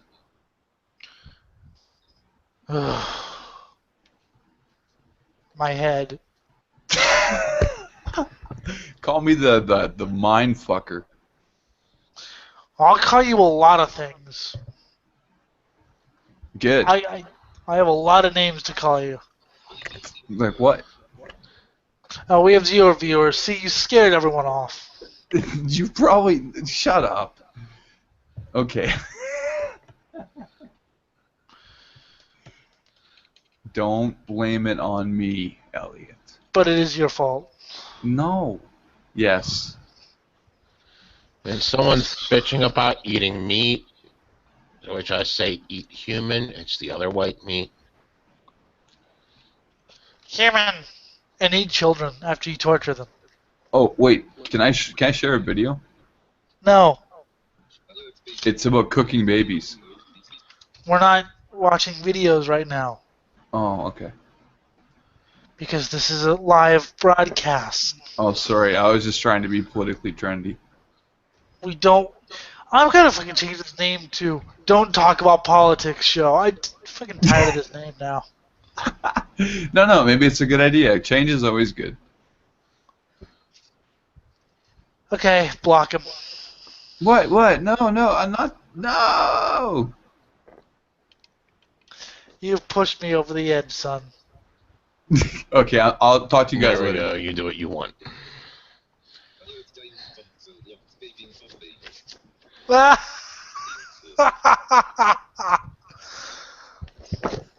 Alright, I'll talk to you guys later.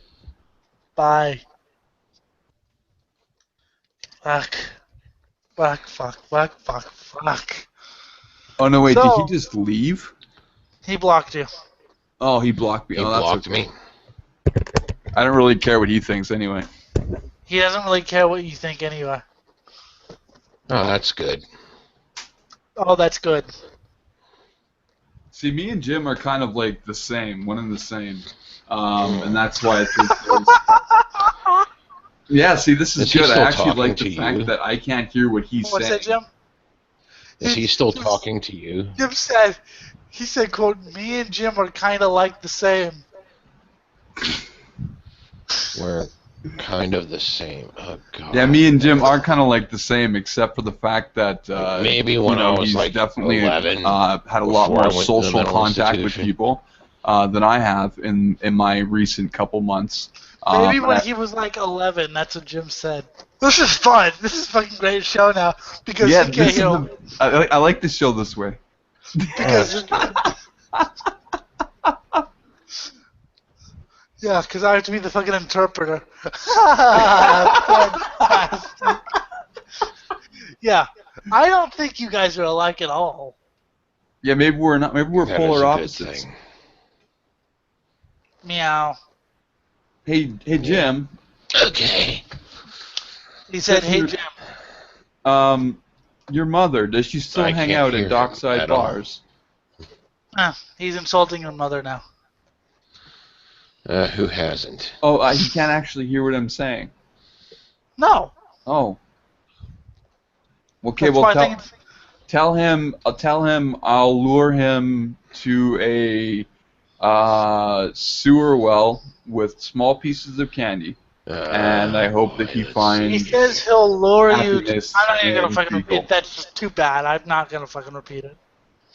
That's too. That's too stupid. Too stupid or too Yeah. sick? Okay, tell him I'm gonna throw a chainsaw at his nuts. Yeah. Okay. So anyway, Jim, we're ignoring him now. Jim. Okay, I'll catch you guys later. Fuck. Apparently, my sister is saying God is like oxygen. How's that? I don't know. You can't see him, but you need him. I don't know. I'm now looking at a fucking. Okay, wow. The Concord Music Hall is hosting Guar on November 3rd. If you're in Chicago, go see it. Too bad I'm not in fucking Chicago, huh? Yeah, it's bad. I'm not either. Otherwise, I would do that. Oh, fuck yes. Even without We're Dave. both meet. Even without Dave, yes, it would still be a good show. Not the best, but it would still be better than a lot of the things I have seen. Yeah, better than fucking better than Marilyn Manson. Oh God, the fucking okay. There was this one Ozfest I went to where Marilyn Manson was there, and I think Slayer was there too. And I was like all fucking hyped up. I didn't even pay attention to all the other bands that were there. But the moment Manson took stage, I passed the fuck out. And then the moment that he left the stage, I woke up 100% purely psyched for fucking Sabbath. Nice. So I almost saw Manson, but I was asleep at the time. I wish I could have slept. I didn't see.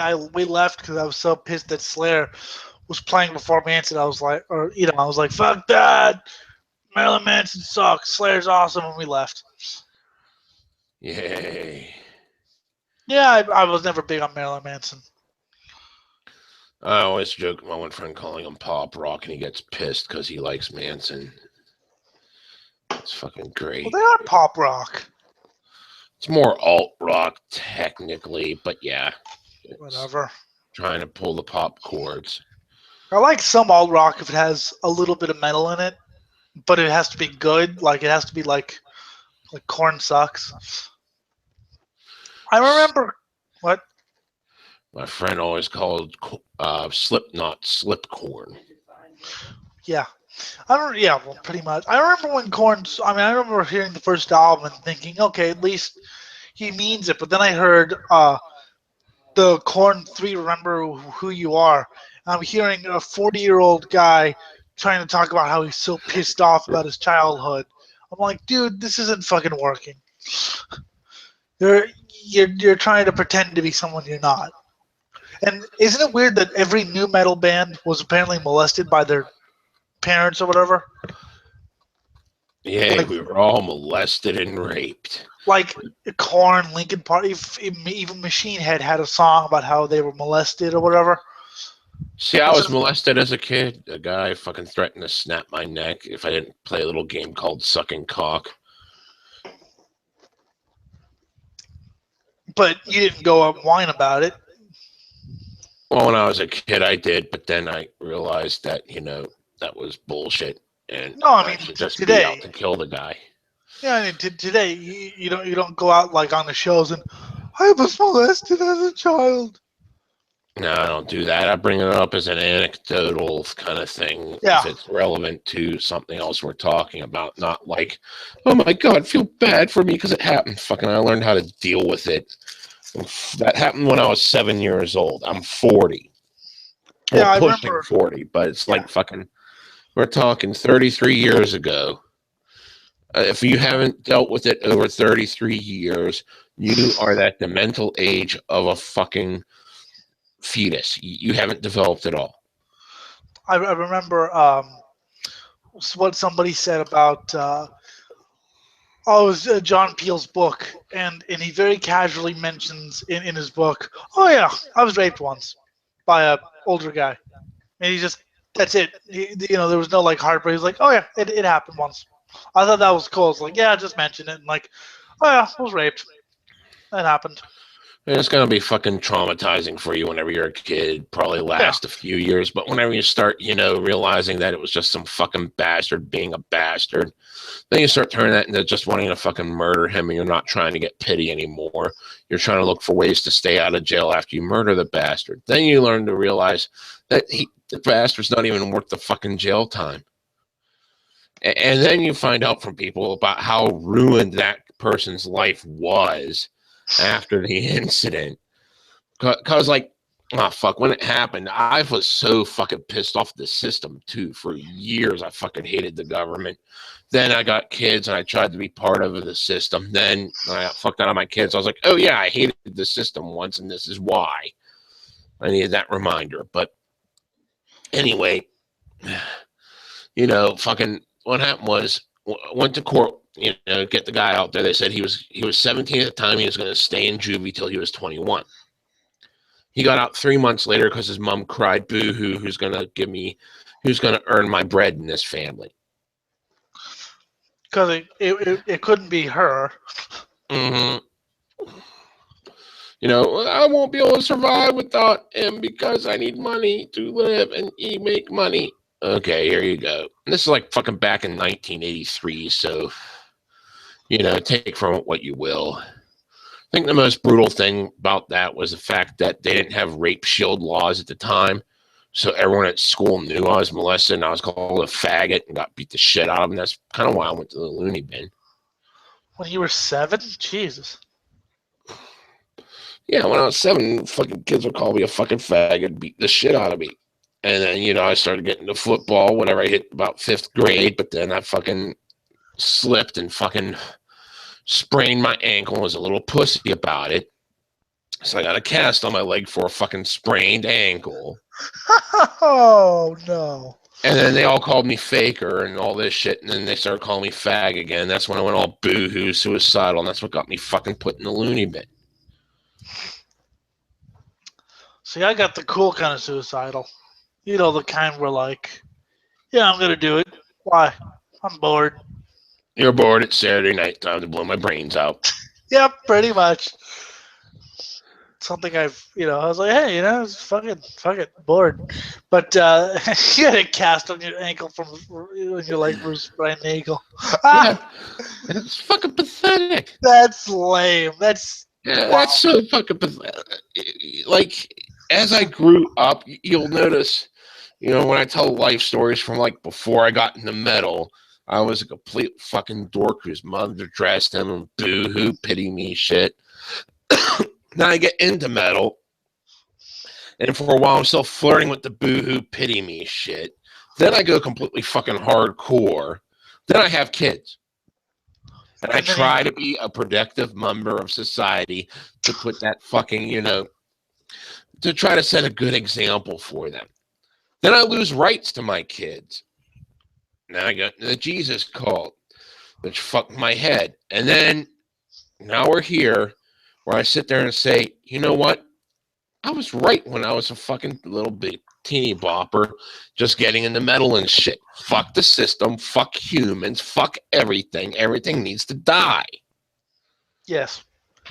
Well, yeah, I know a lot of people who yeah, they had kids and I guess I'll be a productive member of society. And then later they're like, this isn't working.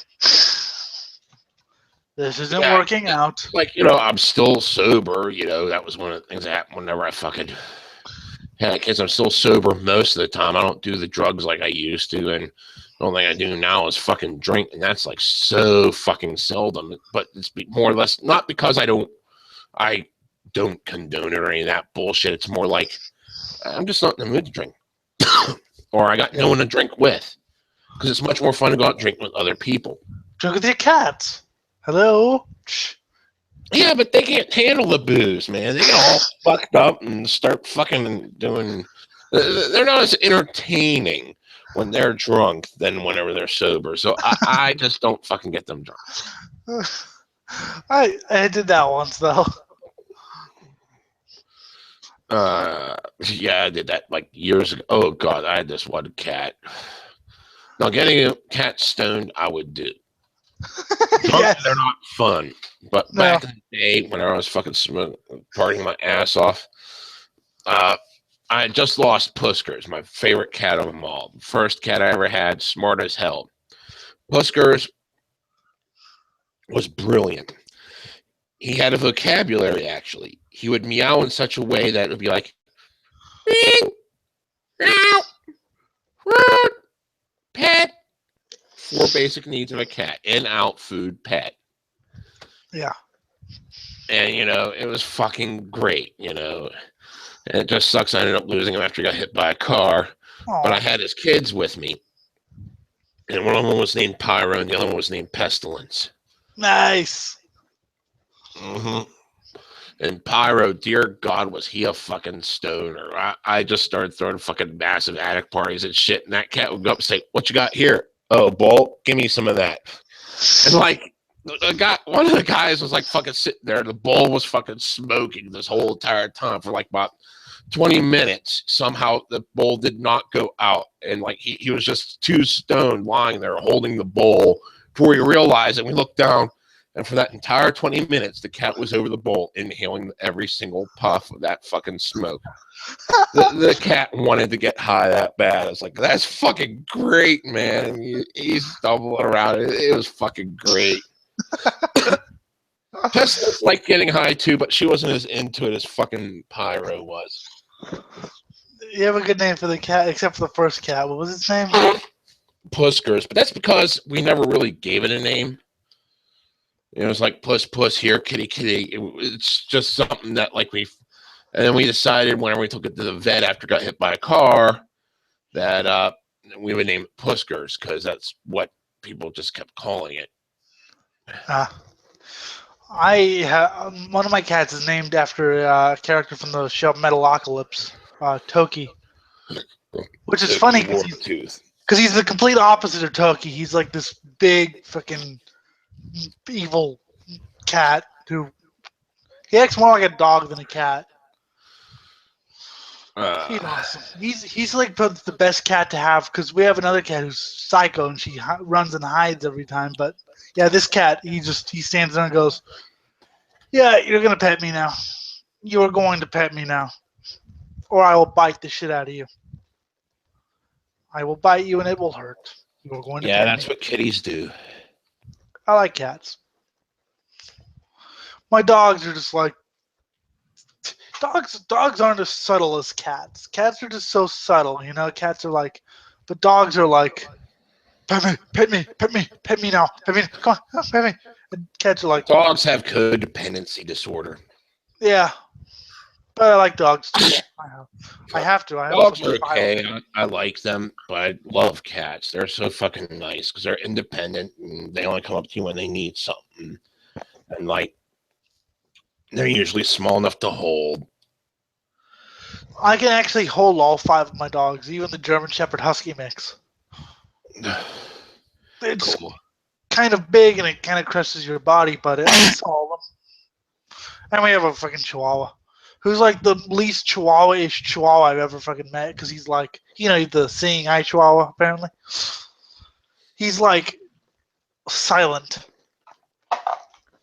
He's a silent Chihuahua. Yeah. But he'll kill you. So yeah, I have dogs and cats. And we used to have a tortoise, but he ran away.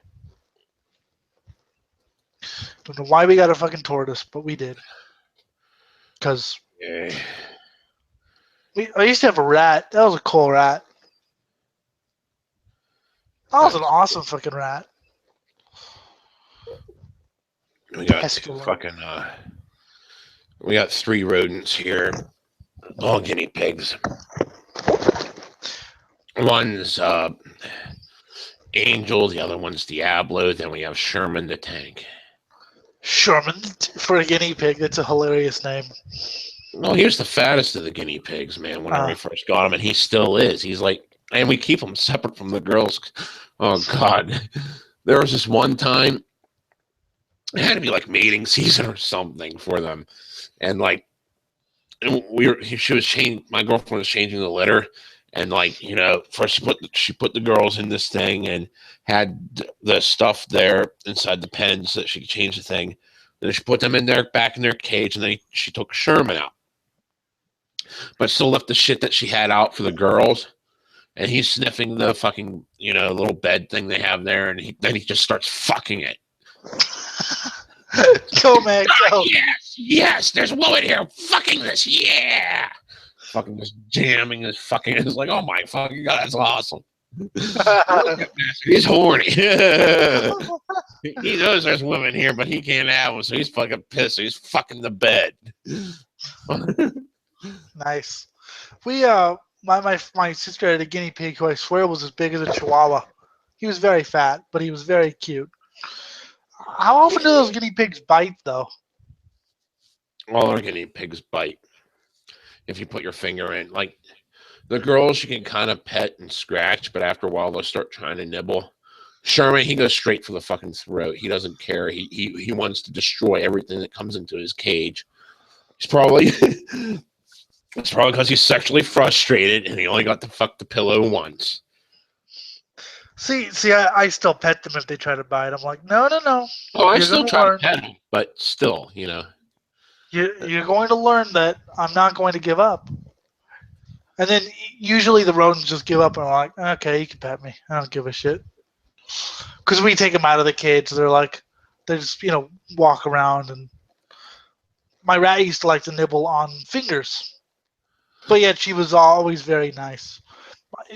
She was because cats, they chase rodents or whatever. My cat actually was very protective of the rat, which I thought was funny. So was my dog. We were kind of worried because one time we found a wild rat with a hole through its side that my dog had, shall we say, introduced herself to. Yeah, she fucking chewed a hole through its side. So we were like, well, we're not going to let that near the rat. Nope. As soon as the dog was like, oh, the rat's living here. It was a golden retriever. As soon as they're like, oh, no, the rat's ours. She was like very protective of it. But it was, but of course we were a bit worried because, like I said, when you see a rat with fucking, holes chewed through it, that was awesome too. It was like, wow, that little innocent dog just destroyed that rodent. Yeah, that's fucking wild, man. Just wow. You're like she's the dog you're more likely to be licked to death than bitten. But yeah, that rat didn't know what was coming. Boom. It's weird having no one interrupting. I like it. Yes, it makes you feel kind of happy. Even if you just want to murder people. I like murdering people. Murder is fun. The mental. Mental. Let's see if we have any viewers. It doesn't even matter at this point. Because we're going to get stragglers across the internet as time goes on. Yay, the attachment is unavailable.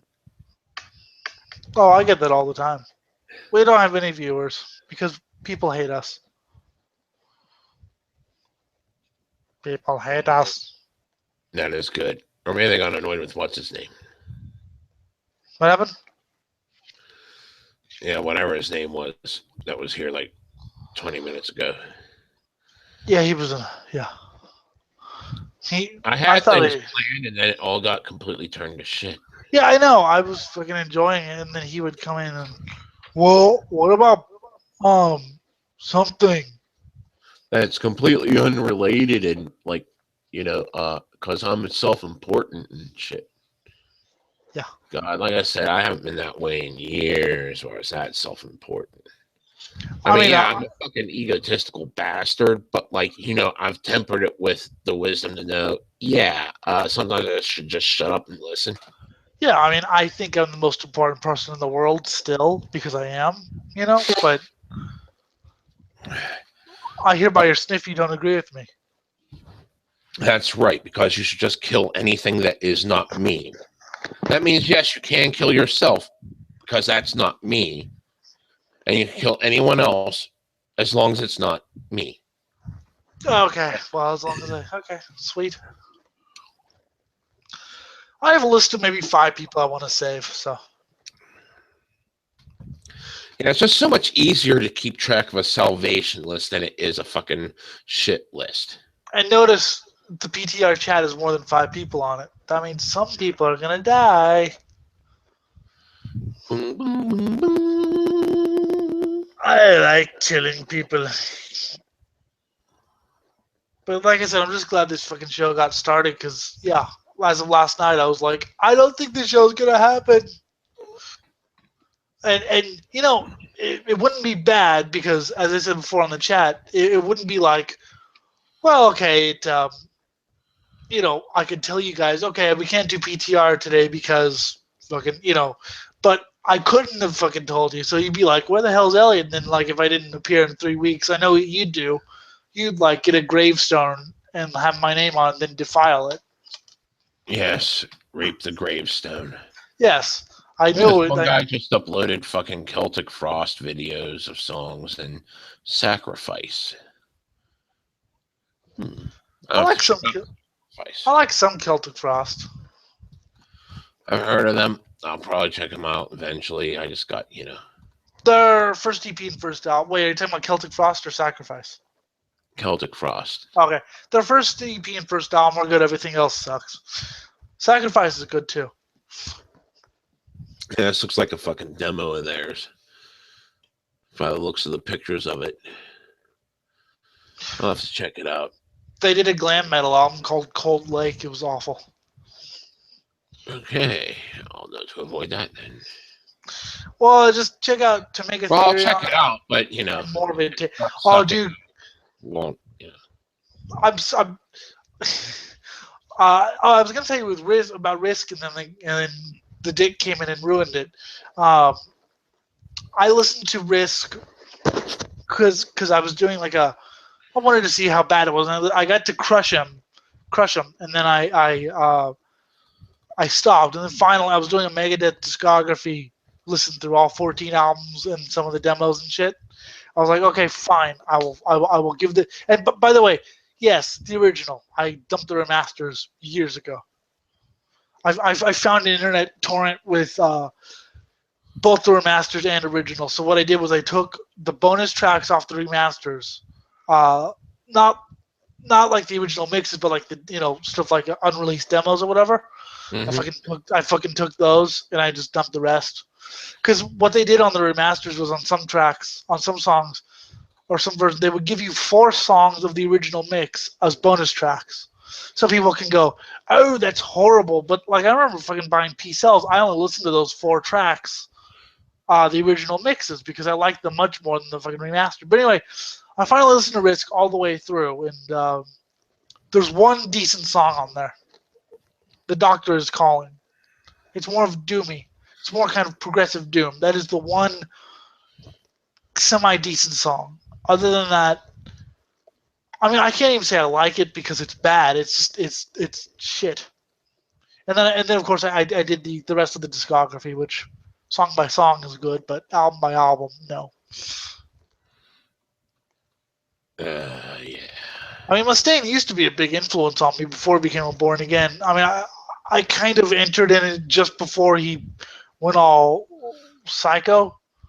But I remember listening to the early Metallica demos and going, wow, this guy's great. Hearing his stories about how he got dumped from Metallica and, how he fucking fired back at.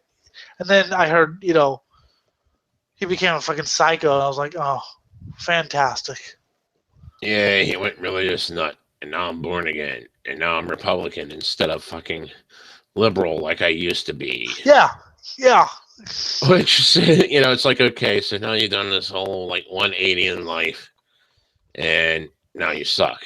Of course, you sucked before you did the complete 180. You only did a partial one, and that's when you started sucking, but, I mean, The System Has Failed was probably the best political because it was more general. It wasn't Republican. It was more general, the system sucks. And it was more general,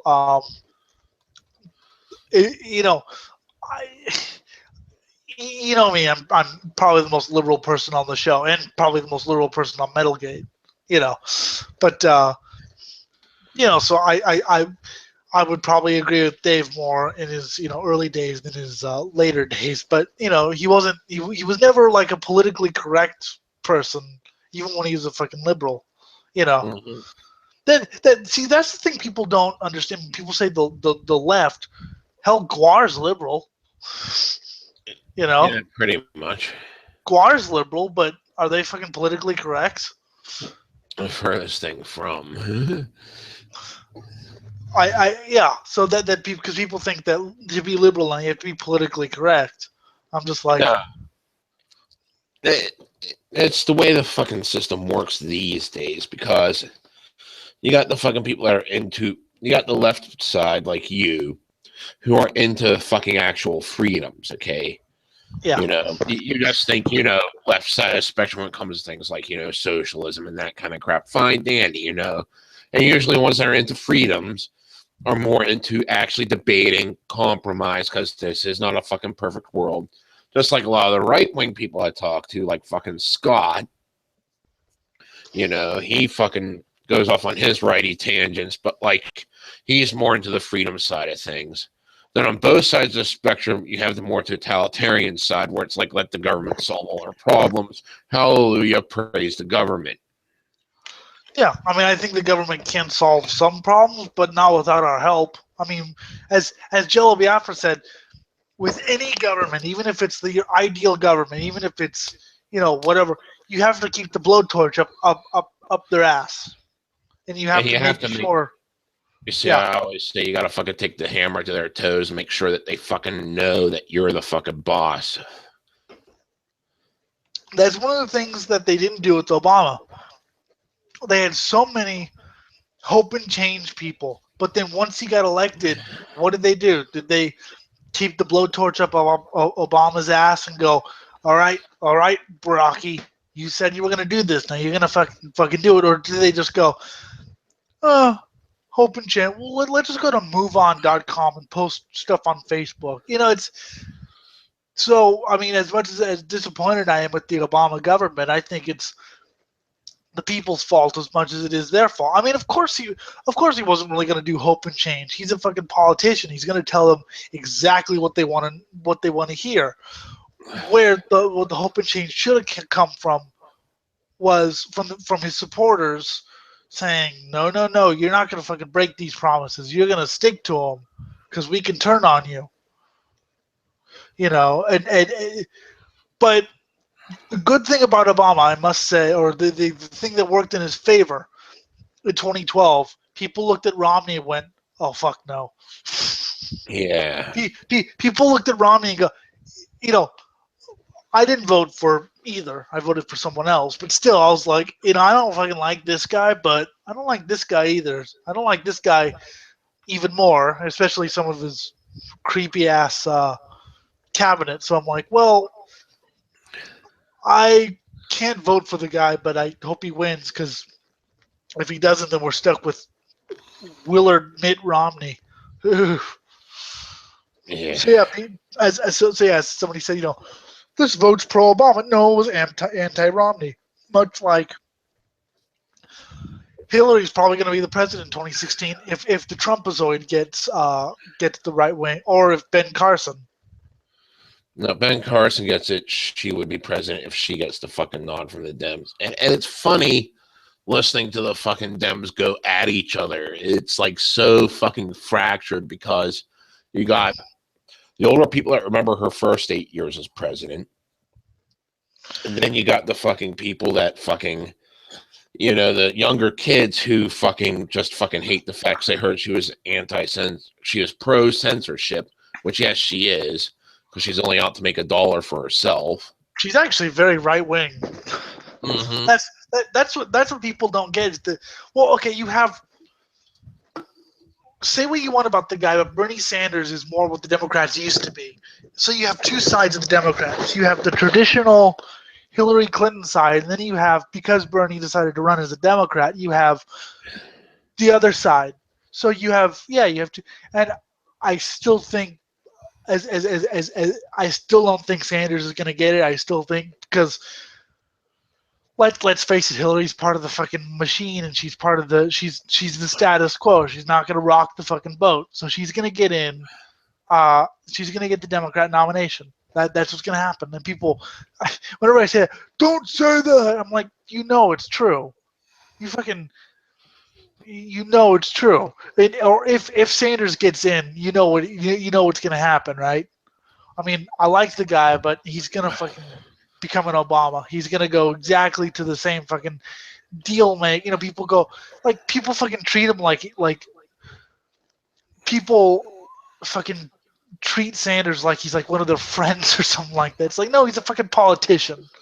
He's just as crooked as everyone else. The funny thing is that when you break down the votes, you know, per like state, yeah, knowing what their fucking electoral college votes are going to be worth and shit, Trump versus Clinton, Trump wins.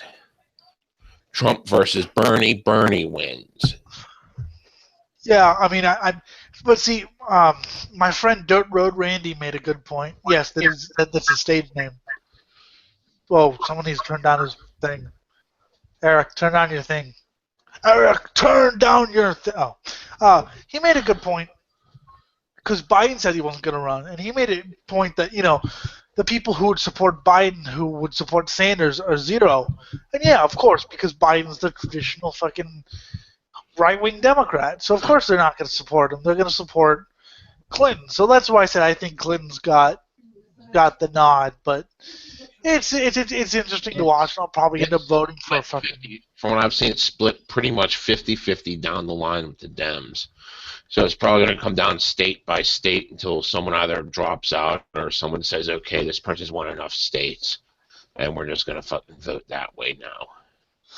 Well, I'm I'll probably vote for someone else because, like I said, my predictions are pretty grim. So, but I want to see who's going to get the Republican side. It's either Trump or Carson, which is funny because the Republicans like people with no political experience. You know. I mean, fucking, you got honestly, Trump is the most entertaining, and that's what I want to see. See, Carson's just like, he's got a reality TV show about him being the doctor. That's it. I still think Trump is I still think Huckabee still scares me the most. I mean, just the things he says and does, he still scares me even more than Trump. I mean, what someone said, yeah, Trump says these things, but the president has to go through so many things. He's not going to fucking build a wall. It's not happening. Yeah, there's so many things he can't do. Yeah. He's promising, but the main reason people are really voting for him, because even as stupid as America is, most people know the wall's not coming, and that's just fucking showmanship. What they really like about him is the fact that he hates political correctness. I just like the fact that if people were to do his research, they would find he flip-flopped on so many issues. He used to be pro-choice, and he's donated millions of dollars to the Democratic Party. Yes, even the Hillary monster through his Trump charities. Mm-hmm. But of course, no one's gonna fucking do the research because. Yeah. Doing research is hard. I'm just gonna watch Star Wars and tell me who to vote for. Yeah. I'm just gonna watch CNN and then they're gonna tell me who to vote for, Fox News or whatever. Then they're gonna tell me who to vote for, and then I'm gonna watch Star Wars. Oh, shut up about Star Wars. I want to see Star Wars. Yes, me too. Now Jim, that would be a great movie, Star Wars. Jim, do you like Star Wars? Actually, yes, I do, but I'm not like one of those fucking, oh my god, I want to geek out over it kind of things. It's more like, that's the fucking first two that came out were really good. Return of the Jedi was meh. Well, actually, it was the second one that was really good. The first one was meh. Then, they got the prequels out, and that was just like meh, but, it's pretty pictures. Whenever you're on 6 hits of acid, watch those lasers flying shit, leave amazing trails, do crazy things with melting your brain. Hmm. And now we got the revival with J.J. Abrams coming up. With that, I mean, I'm sorry. I tend to fucking dismiss things if the founder's not there. Oh boy, I just don't really care because it's got Disney on it. Dear God. Yeah. I Whoa, mean, wait. Eric loves Disney. We have to stay on the subject. What do you yeah, mean? it was fucking God.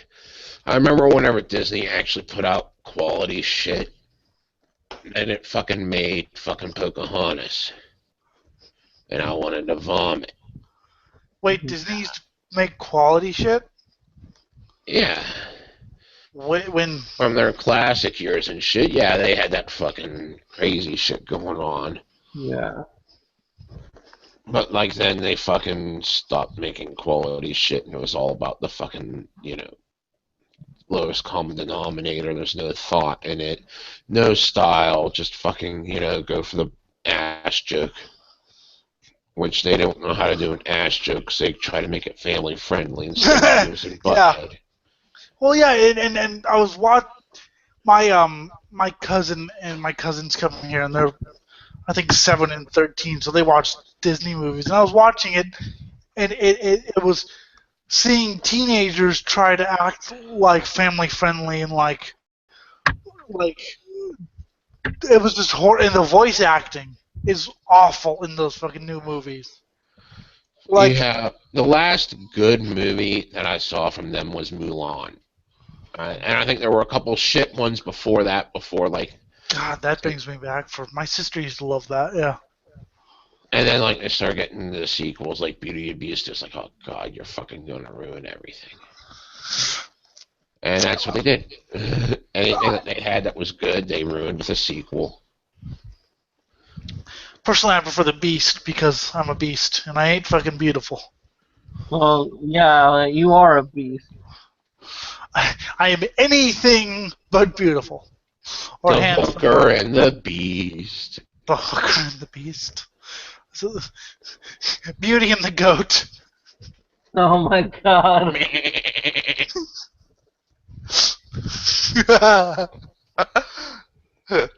Well, they said the Beast. They didn't specify.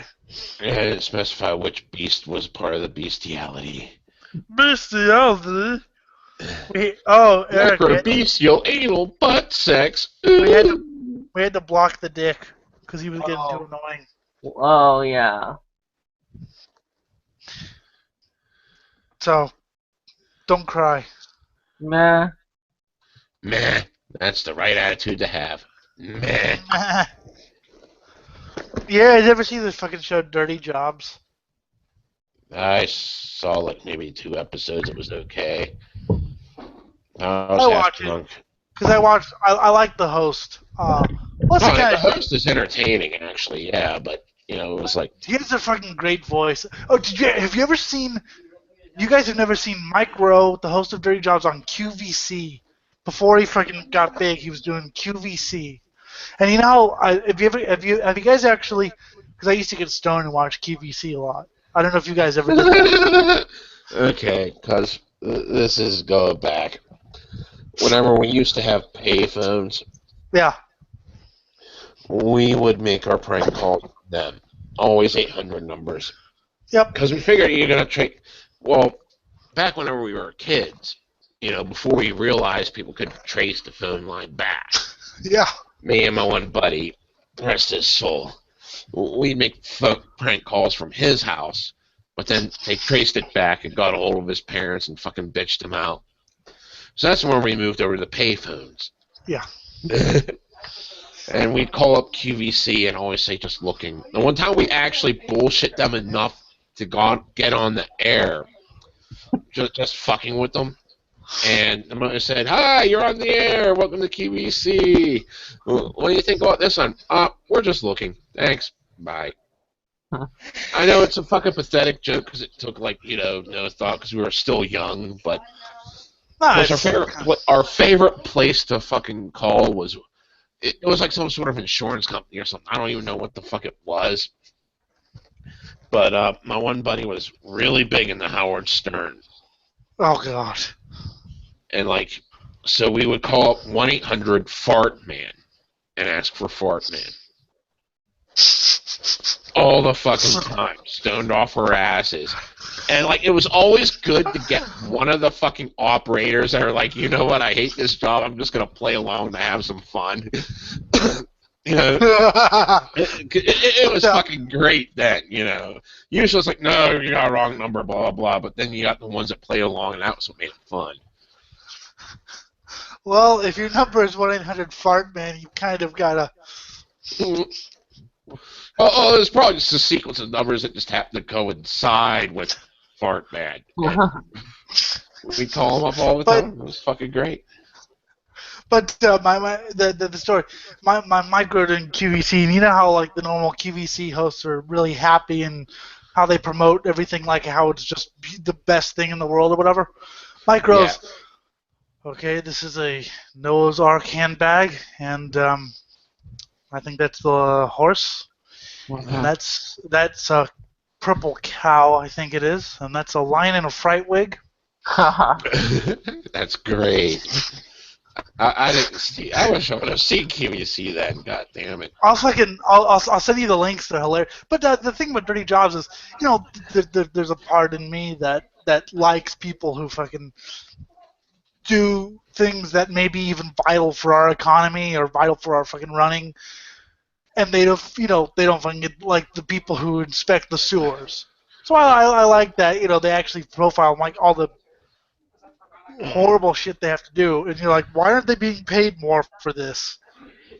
Yeah, exactly. It's like fucking shit. Like they do the shit job. It's vital for us. Let's get fucking.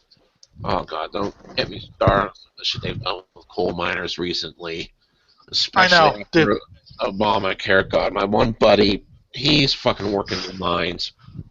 And like he used to have top notch. We're talking $10 copay, even if you needed a triple bypass surgery and nut removal. You know, that was it. It went from that to like $5,000 copay. I mean $5,000 deductible.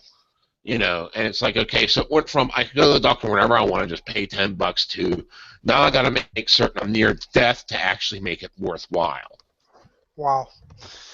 Yeah, I mean, I did. Dirty Jobs is fun, especially if you have nothing to fucking do, and you're just sitting there going, I'm bored, and they're all on YouTube, so I watch them, and some of them are funny. And like, is it the host, this college-educated, I mean, it's kind of like, it's kind of the comedy factor of this college-educated opera singer fucking guy on his hands and knees in human filth, but it's still better to watch that than fucking Honey Boo Boo. Yeah. Well, back when cable was still young, sort of, we're talking like mid-90s. Mm-hmm.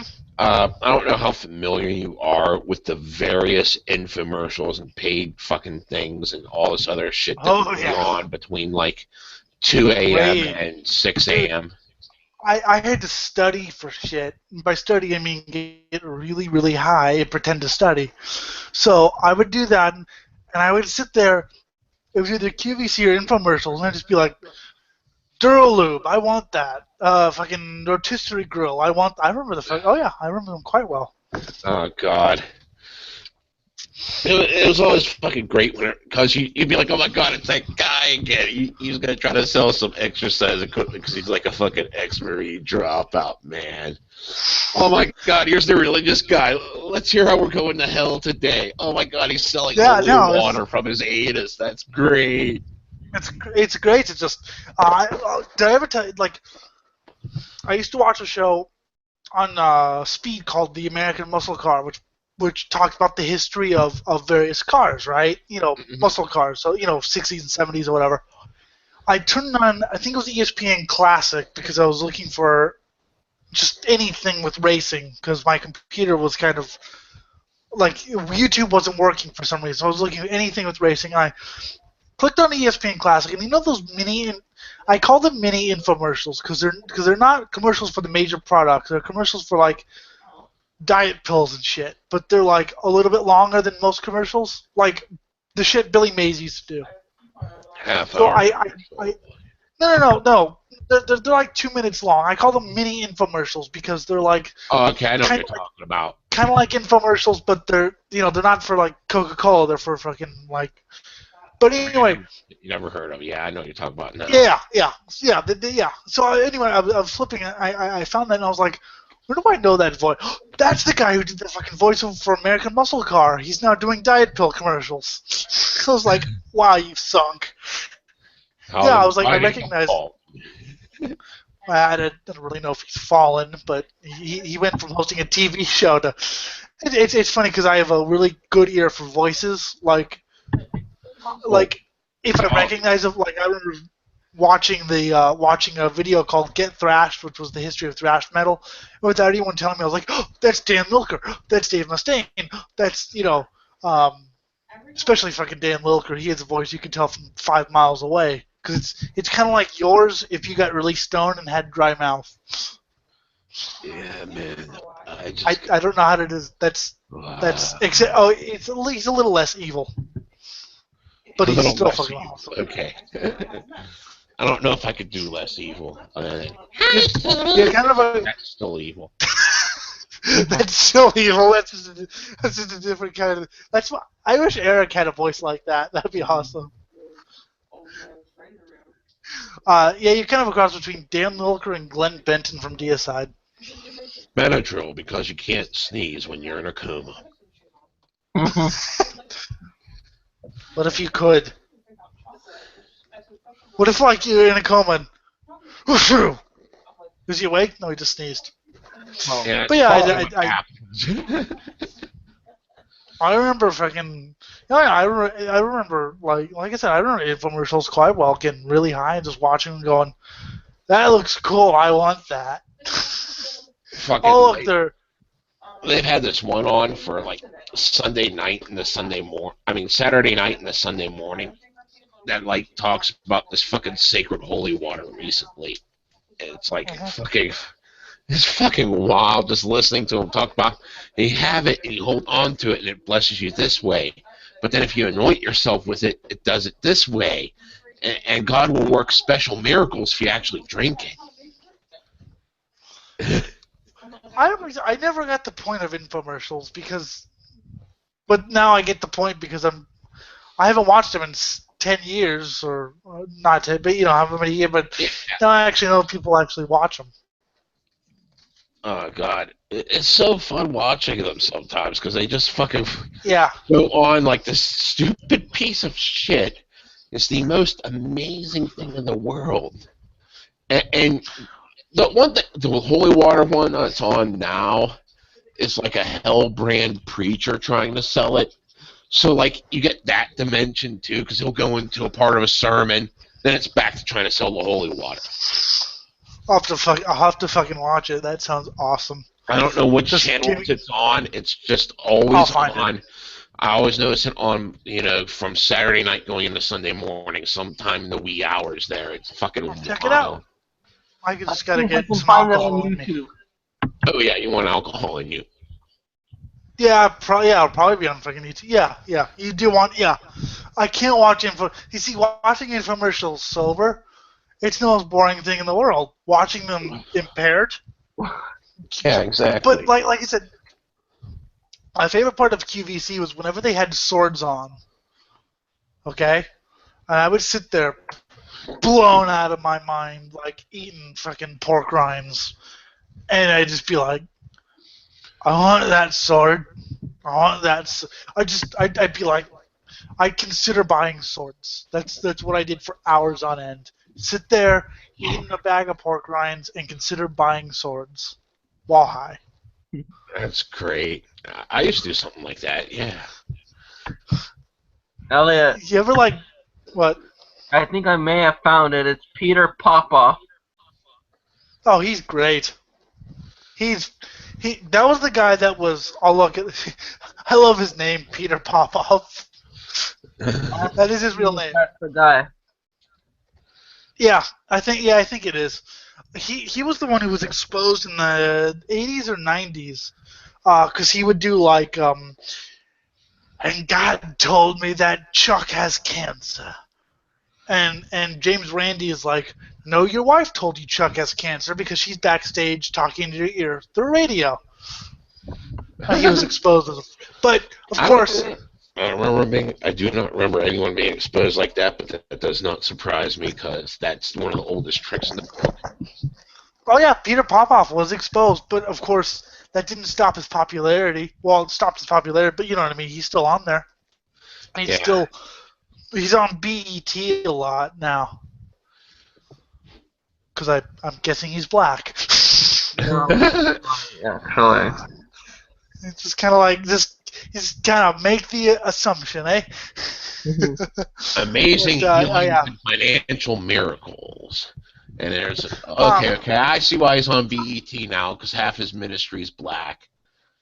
Oh, is he? Oh, okay. I didn't know that. Well, he's white, but half of his people going there, like fucking, the pictures of the people in the crowd that he's saving, like half of them are, 3/4 of them are like fucking black, and he's like just this white guy saying, "I'm gonna sell you some snake oil." I don't fucking know if he's white or black. I don't fucking pay attention. I know you can't really tell that from voice. Unless they try to be all ghetto, and even then you can't fucking tell because there's plenty of white people who try to be fucking OG. Oh, but fuck, my mom was watching. This is pathetic, and I don't want to say this because I know I'm not adopted, but my mother was watching the fucking Real Housewives. Oh God. I'm sorry. The shame's just. Anyway, I was in there. I was getting some to fucking eat, and they were talking about how she's an OG. I'm like, okay, I'm going to fucking track you down. We're going to fucking Compton. Real Housewife, fucker. We're going to fucking Compton. We'll see who's the OG.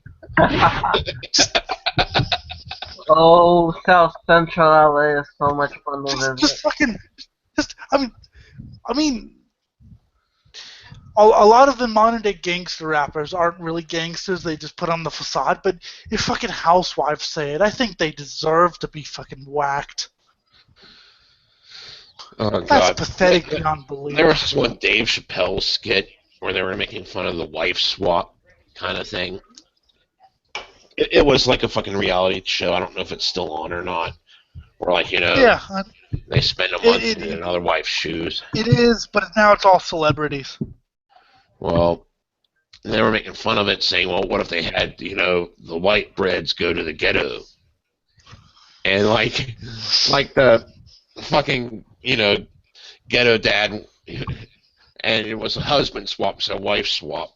And, like, the ghetto dad was with the white kids, and the white kid was like, I'm gangsta fool. Oh, really? You think you're gangsta? Fucking drops him off in the middle of the fucking darkest ghetto you've ever seen. Yeah. It's like, that's how you teach a kid.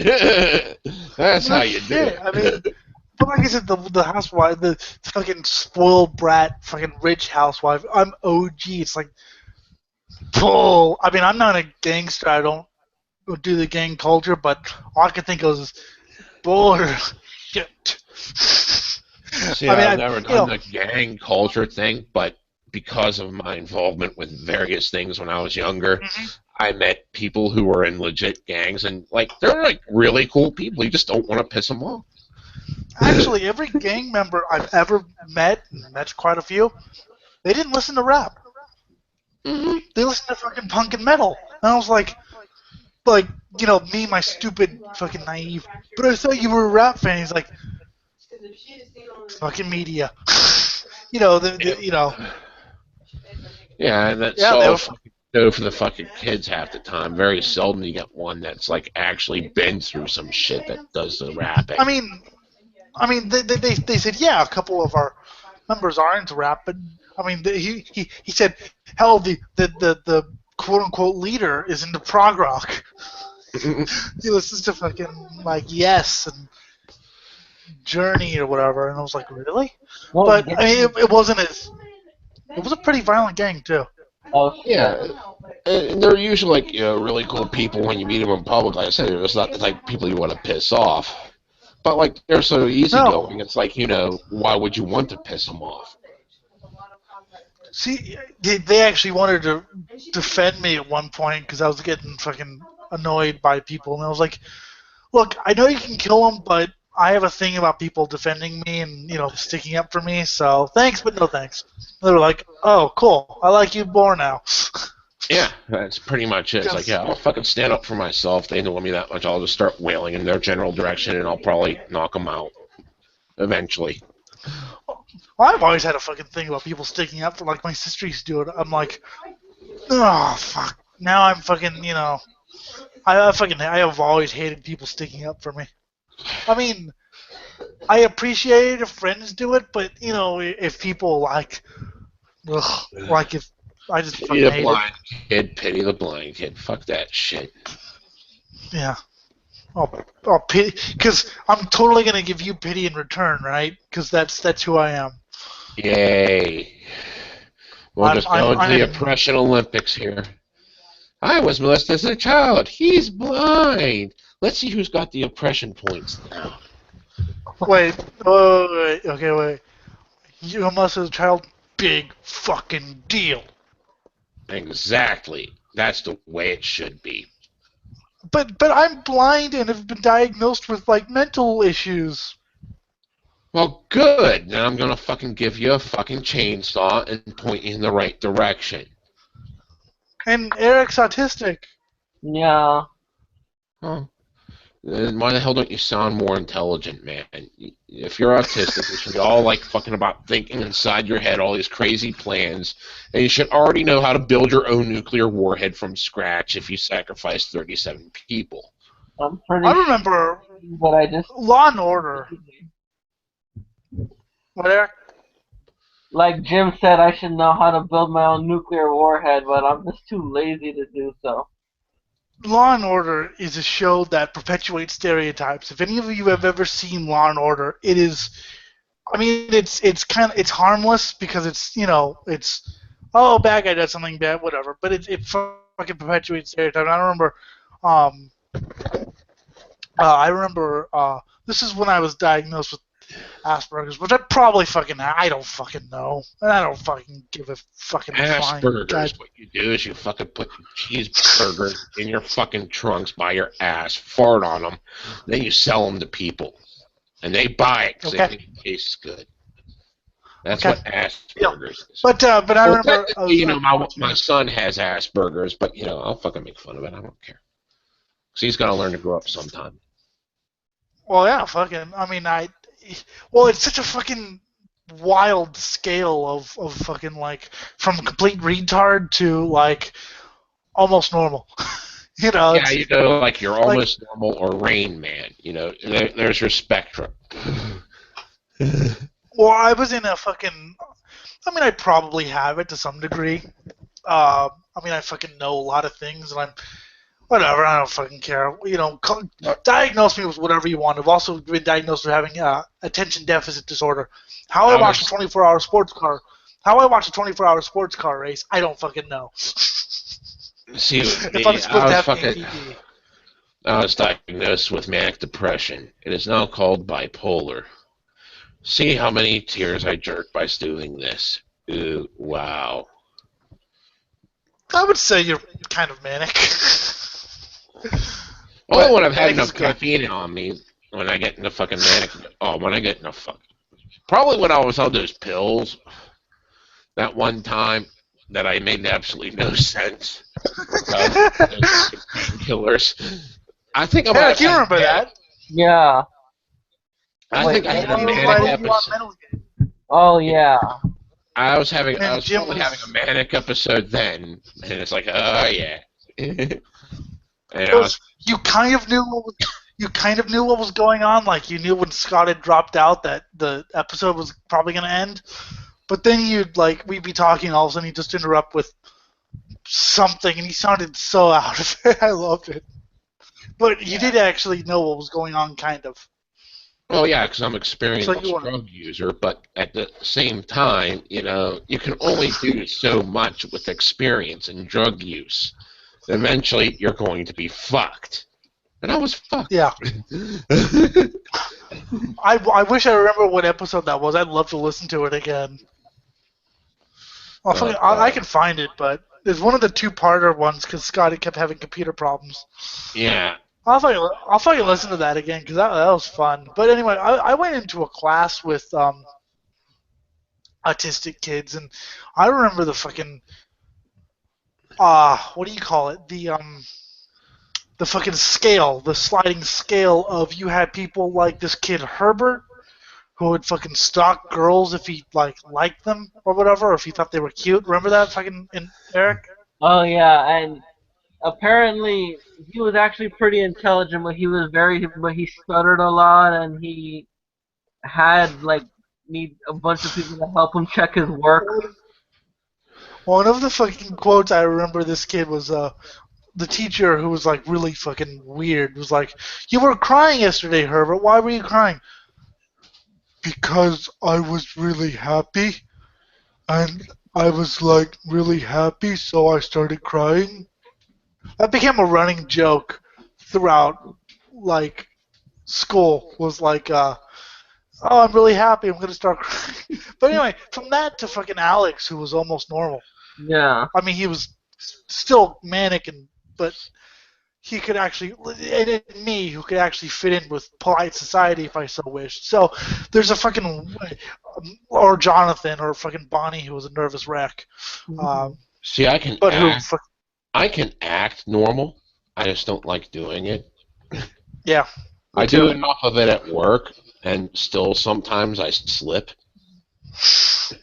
I'll just under my breath. I want to kill them all, and I say it quick, but then I notice someone around the turn, they're looking at me weird, and then I just start singing lyrics to like some random song, and they're like, "Oh, he's just singing." Okay.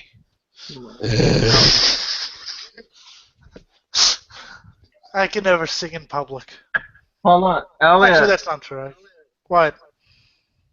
Speaking of Herbert, I just remembered when he pulled the fire alarm. I wasn't there that day. No, actually, I think I was. But you adopted the joke every time the fire alarm was pulled.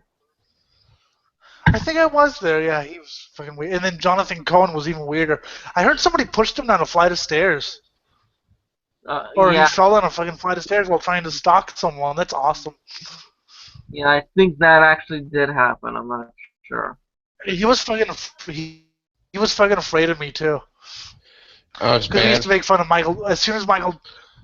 What? You go ahead and finish. What? I'll start. I got it here. Well, I was gonna say when Michael Jackson died, he was like his hero. So all I did was make fun of Michael Jackson and say, "Yeah, Conrad Murray, American hero." All you did was all hail Conrad Murray over and over. He cried. Anyways, I was banned from one of the local malls here for about 3 months because they had just built this fucking carport where they fucking have extra parking, 3's tiered, and we went in there, and me and my buddy were stoned, and we saw they had the red phones there, so we tried to prank call someone. And the moment we picked it up, the fucking security started on their way there, and they caught up with us just as we hung up, and they busted us for using the phone, so we couldn't go to the mall for about 3 months. You should have been like, it was an emergency, though. We were calling my mother who just died. Yeah, that's what happened. We were calling my dead mother. Yeah, we wanted to buy some swords. We wanted to buy some swords. It was an emergency. Oh, there's this other time we actually got away from the cops, but what we were doing was me and my other buddy, the guy that I told you was into the Native American shit. We went to the dollar store and we bought a plastic meat cleaver, a plastic machete, and 2 plastic shields. And we went into the fucking parking lot and started a duel. Yes! And this thing lasted for about an hour as we're going through. And finally we heard the sirens coming up with the fucking, mall cops like, oh shit, we got a ditch. Over the hill we went. This is the power of LSD, children. Yes, Eric. We used to throw frisbees at each other. That was fun.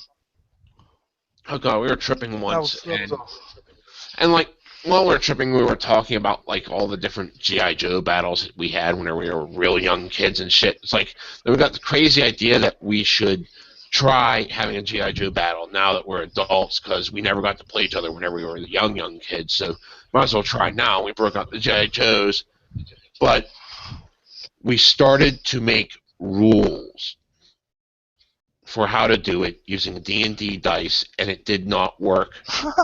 It was not No. as fun as we thought it was. And of course we were on acid, so it just made the rules that much more convoluted and boring. Yeah, exactly. That sounds like a horrible idea. See, not all your ideas are good. Yeah, I know. Yeah. When Let's make rules for playing with G.I. Joes, yeah. play with GI. You fucking. I never played with GI. I got one, and it was only because it had a motorcycle in it. But I never fucking played with GI Joes or whatever. I was always into fucking cars. And later on, when I was like 7, I was into like Buzz Lightyear or whatever. And he was my fucking favorite Toy Story. I always thought Woody was fucking overrated and stupid. This fucking stupid cowboy fucking shit. Give me the fucking guy with the laser and the fucking space. Buzz Lightyear. But yeah, everyone's like, but yeah, but other than that, it was cars. Gee, how much I've changed, huh? Yay. I don't do Buzz Lightyear anymore, but I still fucking love cars. I still collect I actually have on my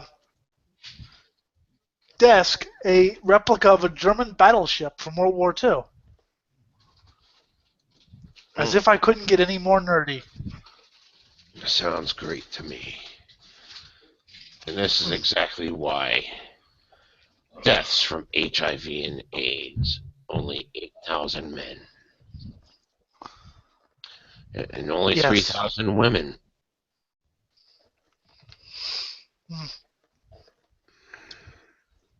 He's strange, isn't he? Yeah. Deaths from homicide, 14,000 men. That's better. But still only 3,000 women. Wow. Death from Eric. Yeah. 18 million men and 25 million women. Yeah, I'm looking at this statistic and realizing how fucking lucky I was. Homeless women at 12, unsheltered, people sleep under bridges and shit. Unsheltered homeless women are at 12,000.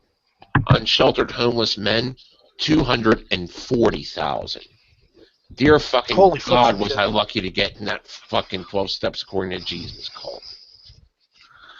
Just to have a fucking roof over my head. Yeah, lucky no one set you on fire. Oh, fucking shit. Even living in a shelter, there was still danger, because there was like these fucking bratty ass fucking elitist fucking kids that like fucking torturing homeless people. And they get away with it because they were all underage. And like if you raised a hand and defend yourself, you're going to jail for assaulting a minor. Aw, it makes me wish I would have done more when I was underage. Even though I did do everything, but I wish I would have done even more. 17 years of my life, I could have. Oh, yeah. Yeah, 17 years. At least I did a few things, but I didn't do enough. Now I'm fucking an adult, so now I have to face the full. Facebook is fucking annoying if you're a fucking underage. Because it fucking tries to protect you. I'm like, dude, I may be fucking, young, but even I fucking know that I'm not gonna fucking go anywhere if someone says, "Hey, kid, you want to go to Burger King?" I'm gonna go no, or maybe yes, and if you try to rape me, I'll kill you. I'm not as. I'm not as. Yes, I'm not as fucking. I mean, Eric maybe, but you know. Yeah. I like But Burger King. They have the best fast food around here. we don't have Burger King around here anymore. Then you must kill people until you have a Burger King. As if It's okay. There's a couple of Burger Kings still near where I live. We go to Jack in the Box. We go to I've never been to McDonald's. Jack in the Box. McDonald's sucks. I think Jack in the Box has the best burger. In-N-Out is overrated, but it's good. I'm not saying In-N-Out's bad. I'm just saying everyone thinks, well, in California we gotta get an In-N-Out. I'm like, fucking go to the counter, bitch. The counter's good, but In-N-Out's. We have a place called Everest around here. Fucking great hot dogs. Wiener Schnitzel. Los Burritos, where we can get hot dogs, obviously. Yeah, hot dogs. We have a lot of fun. That's great. I love. No, I was being sarcastic. Oh, I was about to say that's like the best fucking corruption ever. We're not changing our name. We're just changing the entire fucking menu. Fuck you. Dude, now I'm gonna own Los Burritos and then do that to it. But we're still gonna call it Los Burritos. Wait, it Taco says Bell. burritos. There's no burrito. Taco Bell. Yeah, fucking Taco Bell's okay, I guess. It's I mean, cheap. That's the main draw. It's cheap. It tastes almost Mexican-y. I mean, Sheetz makes better Mexican technically, but even that's not like true. I've had real authentic Mexican, and it doesn't taste anything like Taco Bell. Yeah, I know. Everything at Del Taco it has the theme. It just doesn't have the actual flavor. I get a couple burritos. Like the steak and egg and the fucking 5-layer. Or steak and cheese, or steak and whatever. Steak and potatoes in the 5-layer. And that's what I get. And then I get... Delicious. Fuck yeah. And then I get a Coke. And then I fucking eat it. Then I go, that was good. I've eaten food now. I'm sorry, I'm really fucking hungry, as I told you before. Yeah. I would go get some food, but I need someone to host the show for me. Elliot, What? while we're on the subject of burgers, what do you think about Carl's Jr.? It's good. Here, I'm going. I can't fucking stand this anymore. Jim and Eric have to talk to each other for 5 minutes. I don't think Jim is aware I exist. You are correct. I am not aware that you exist.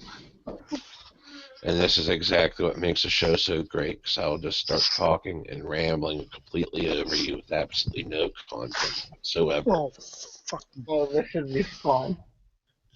See, he thinks it's going to be fun, then I just keep talking to myself.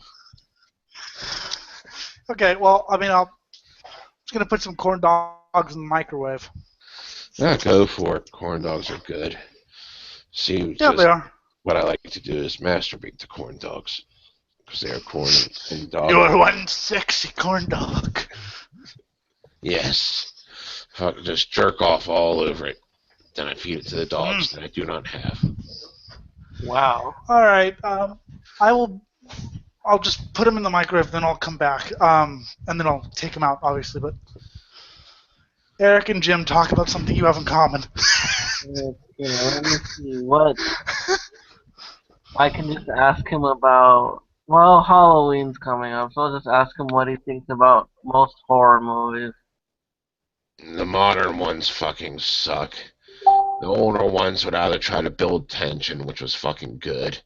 You know, building the atmosphere, which these things fail to build atmosphere when they try to fucking build it, because they try to go for all the gimmicks instead of fucking trying to stay true to human nature. Mm-hmm. And then, you know, the fucking slasher flicks fucking suck these days, because, like, they don't fucking try to build the tension there. That's part of what made... And they don't really go for the gore. It's just like fucking... They don't even use squid packs. It's all fucking CGI bullshit, generic fucking crap that you can tell is fucking fake. At least with the squid packs, you get random splatter and shit, and that made it look cool. But, you know... Go ahead. Go on. No, Jim, I was gonna ask, what are some of your favorite horror movies? Some of my favorite horror movies. The original Saw, but that was only the first time I saw it. After that, it got old. I liked it the very first time I saw it. Let's see. Nightmare on Elm Street originals. Same thing with Friday the 13th, the original 3.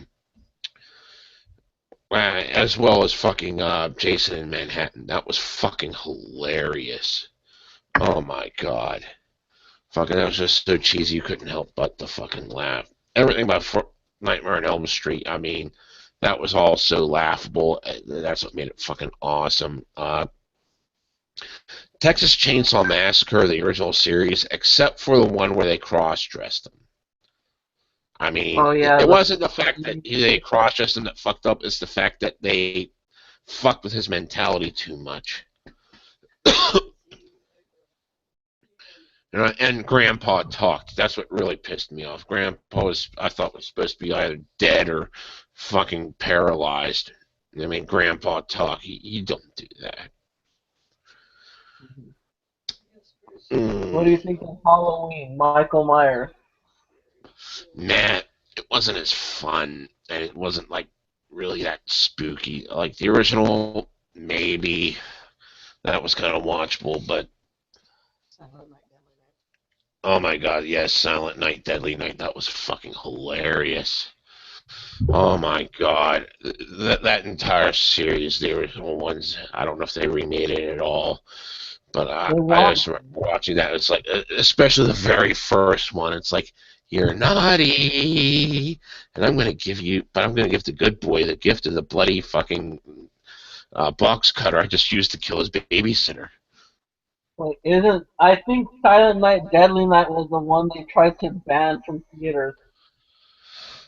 Probably because, oh, it's a Christmas film. No, it's not. It's fucking horror. It's fucking great. I remember Roger Ebert and Siskel actually, like, they reviewed it on air, and then on air they read the names of all the actors, the director, the producer, the production crew, just to try and shame them for making it. Yeah, fuck that. It was fucking great. It was just fucking pure, complete gore with little purpose. The only thing that was like, Mom gets raped at the beginning, and that's what traumatizes him. That whenever he grows up, he thinks Christmas is about murdering people that are naughty and giving gifts to the good little kids. And sex is naughty, so he has to kill everyone that has sex. hmm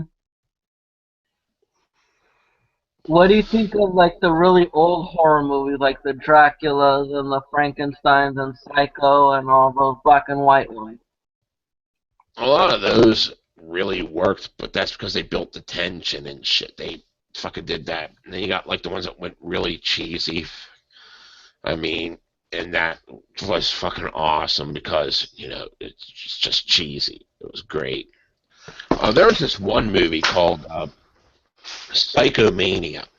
It was about a British biker gang that learned that all you had to do was just before you died, you had to forget how to die or something like that, and then you would be immortal. So, like, they do things like... Go ahead. Yeah. I was just going to say, I was listening to that the whole time, and I found it amazing that you and him actually, like, talked. He asked questions, I answered. But tell me more about Psychomania. I remember it, kind of. Yeah, British biker film, core, and, like, they'd fucking drive their bikes into a brick wall and off bridges to die, and then, like, they'd be immortal. They'd terrorize the town. And the entire ending was, like, stupid as fuck. I remember that, because it was, like, something about, the woman was able to break the curse or something, because she was the only one that didn't die that was in the gang. And everyone else was dead, just raising hell. It was fucking great. Nice. Corn dogs are good, especially if you've eaten all fucking day. Yes, corn dogs are great. My energy drink's finished, though. I hate my life now. Do you like it when I hit my Yeah. life? Yes. It makes me want to throw you under the bus. Something What, else. Chavez? Something else I wanted to ask the gym. Go ahead. What do you know about snuff films? Oh god, back in the day there was one that floated around and fucking shit. I couldn't believe I actually watched a snuff film. Not because, I couldn't believe I would actually sit through one, but more like, oh my god, I can't believe that like I actually got my hands on one, and the very next thing I did was set it on fire. Because I didn't want to have any attachment to it. Because I knew if the cops busted me and they found that, they'd want to know where I got it, and I didn't know where I got it because I was on drugs when I got it. I've always wanted to watch a snuff film. It wasn't really that entertaining. They just tortured someone, and like I ejected the tape once I realized it was real, and set it on fire because I did not want to go to jail. How did you realize it was real, though? Because blood splatter was the way it really happens, not like, the fake shit they did with cheesy fucking VHS things back in the day. Mm-hmm. Yeah. Sorry. Just enjoying my corn dogs. Yeah, I know the guys from Mayhem had a large collection of snuff films. Yeah, like I said, I just didn't want to go to jail or have anything about me associated with it. So once I realized it was real, I fucking immediately ejected it and set it on fire. Dead from Mayhem. I think I sent you that quote, Eric. Said something about he finds the real horror is snuff film or something like that. But yeah, I've always wanted to watch it just to fucking say, hey, I watched someone actually dying. People talk about like the deep web or whatever. Yeah, I actually saw someone about to die. That's when I ejected it. Like I said, it was either the best special effects ever known to man, which we're talking early 90s, so no. I think I would have at least finished it and been like, I think I would have at least finished it, but I remember Anarcha telling a story about his friend. Go ahead. I'm chewing. Shut up. Continue what you're saying. Okay. Well, me, it was more like I was afraid people were gonna bust my house. Oh yeah. I was like, there's fucking huge parties here every night and shit, and it's like, no. Yeah. I didn't need that extra shit. They're gonna bust me, just bust me for the drugs. I guess his friend was like, he got sent a movie and he's like, wow, this is really scary horror movie, and the friend of the friend's like, oh yeah, that was a snuff film. And he's like, what the fuck? Yeah, that person really died in front of you. Enjoy. Yep. I wouldn't mind watching that on PTR. They say that if you go deeper into the internet, you can find all sorts of sick, twisted shit. Jim keeps saying he could debunk that, so. Debunk what? Deep web. A lot of it, yes. Because a lot of it's just like someone finds a video and then they fucking build up a mythos around it because it sounds so unexplained and it's from a website that died 20 years ago. And then, like, all of a sudden you find out what the website was actually about 20 years ago. And it's like, oh, well, this is just some guy's get-rich-quick scheme. It wasn't some fucking serial killer. No, it was the guy. Yeah. But, I mean, see, I'm not big on creepypastas. I don't know if you are or not. No, they fucking bore the shit out of me. And I sit Apparently there Scott likes them. I sit there and I wonder, like, the kids that are actually so into them, they actually believe it. It's like, how the hell can you believe this? I mean, I read some of it. My thing is they're too short for me to really be engrossed in it. I like. I mean, they don't need to be chapters, but at least a good half an hour, hour long story where I'm kind of engrossed in the story, and No, I like was playing Lovecraft or whatever. Pokemon once, and it was a black cartridge, and ooh, and all of a sudden people died at the end. Well, yeah, the deep web stories are hilarious. I can debunk them easily by just asking, okay, so you got a call or you got a text message from someone and there was no number there. How does that work? See, I know how that works. There used to be a way to do that real easy. But the thing is, if you got the text message and there was like no number attached, why are you doing what they say? Yeah. Because usually that's a sign of either A, a friend fucking with you, or B, a creepy stalker that wants to rape and molest your soul. Well, no, they're like, because I remember one they were. It was a story about a guy who went on the deep web. Hey, it's Halloween. It's the week before Halloween. We got to tell some scary stories or stupid stories. So, ready, guys? Yeah. So yeah. So it's a story about a guy going onto the deep web, and I guess he explored some sites on the internet. Sorry, I'm just being all theatrical for the sake of. Anyway, so he goes onto this site, and what he sees a man dismembering a dead kid with a butcher knife and writing strange. There we go. I'll finish my corn dog so I can do the story right now. Writing strange things on his wall. A sequence of numbers. And the guy takes a picture of it and sends it to his friend, and his friend goes, "That's your IP address." Somehow the guy had gotten his IP address while he was dismembering a kid. Because I guess yeah. And then it transpired the next day they broke into the house and killed the dog and destroyed everything. Because that would happen. And name everything wrong with that story. God, everything. I mean, you can get someone's IP address. I know you can, but instantly, right after they log on, while you're not actually looking at the computer screen and you're trying to dismember someone.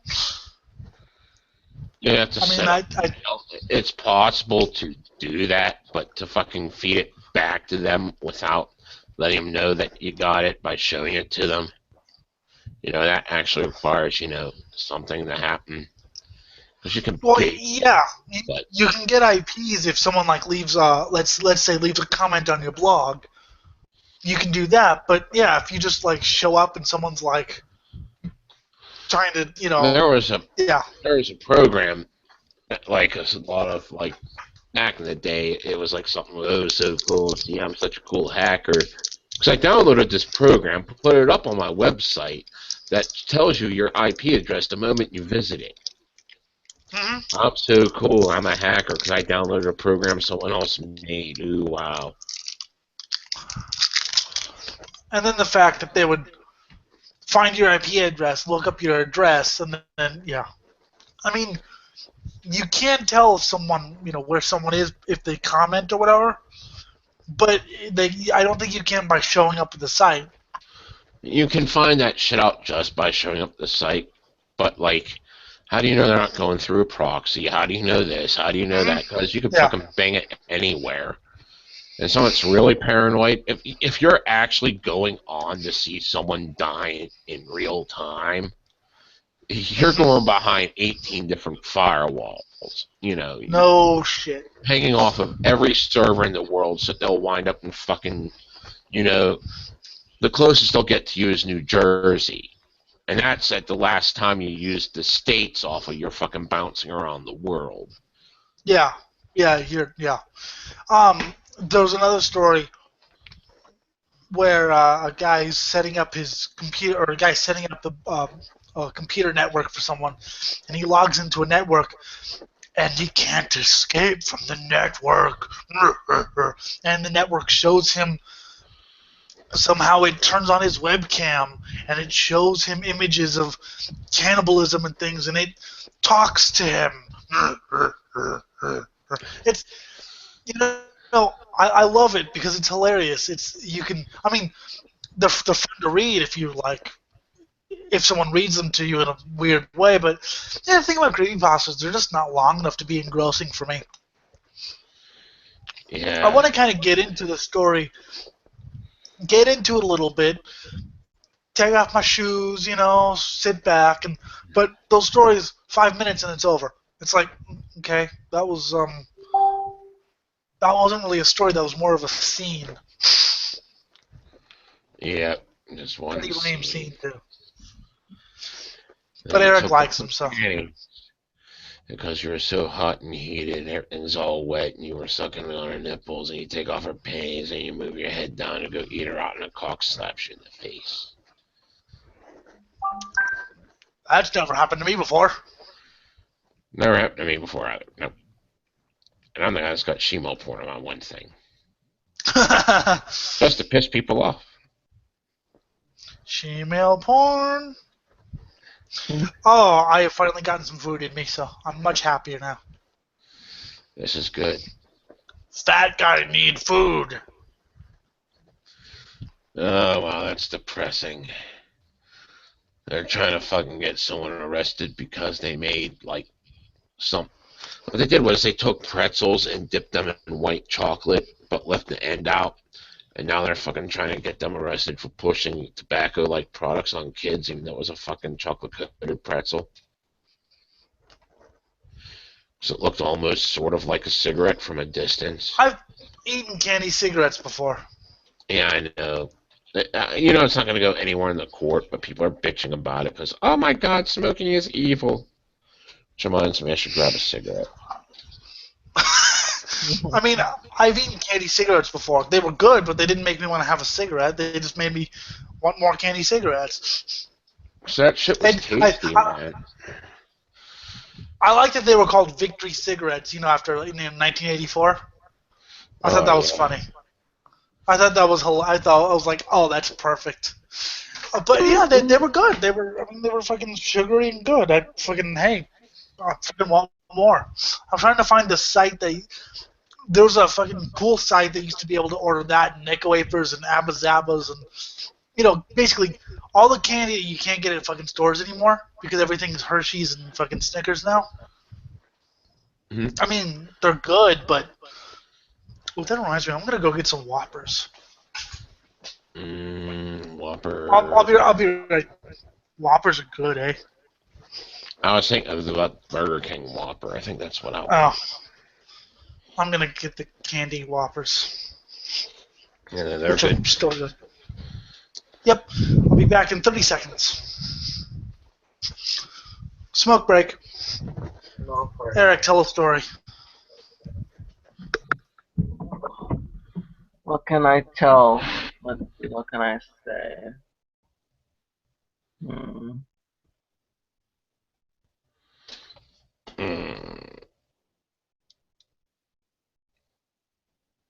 So, Jim, in your opinion, what would be a great tension-building horror movie? It's been so long since I saw one, I'm trying to remember, and I can't think right now. Because I ran out of caffeine. Let's see here.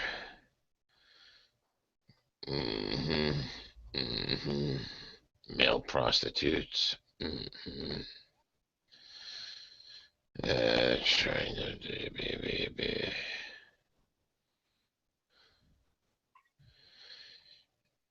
Okay, someone's trying to say that they're old and blah, blah, blah. I'm old. I don't give a shit. I'm playing with kids right now on the internet.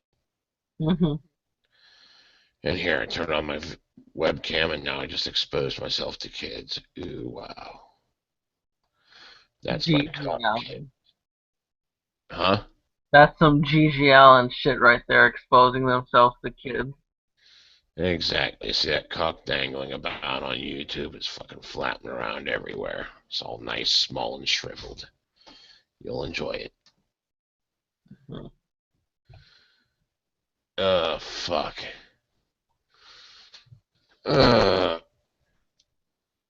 You know what I thought was interesting was that on one of Gigi's last albums, he had a song called "Hanging Out with Jim." Oh, yeah. For a while there, fucking while we were partying, it's like we were listening to the song. It's like, oh my god, did Gigi Allen actually hang out with us? Meanwhile, it's like years after his death that I started partying that hard, But we were so fucked up we didn't put two and two together, because like a lot of that sounded like shit we do. Sometimes we almost die hanging out in jail with Jim. Hanging out with Jim. That was fucked up.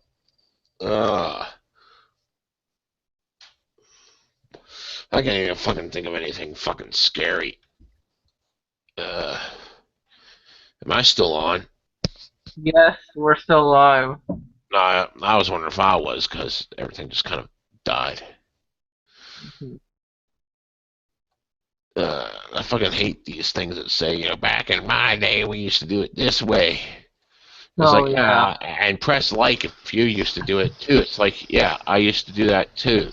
But guess what? I'm fucking older than you, and I did things even more ancient than that. Fucking warm rock stars. Fuck. Oh god, warm fucking energy drinks suck. Yeah, well, that's. Hear that? Yeah, I got no fucking choice.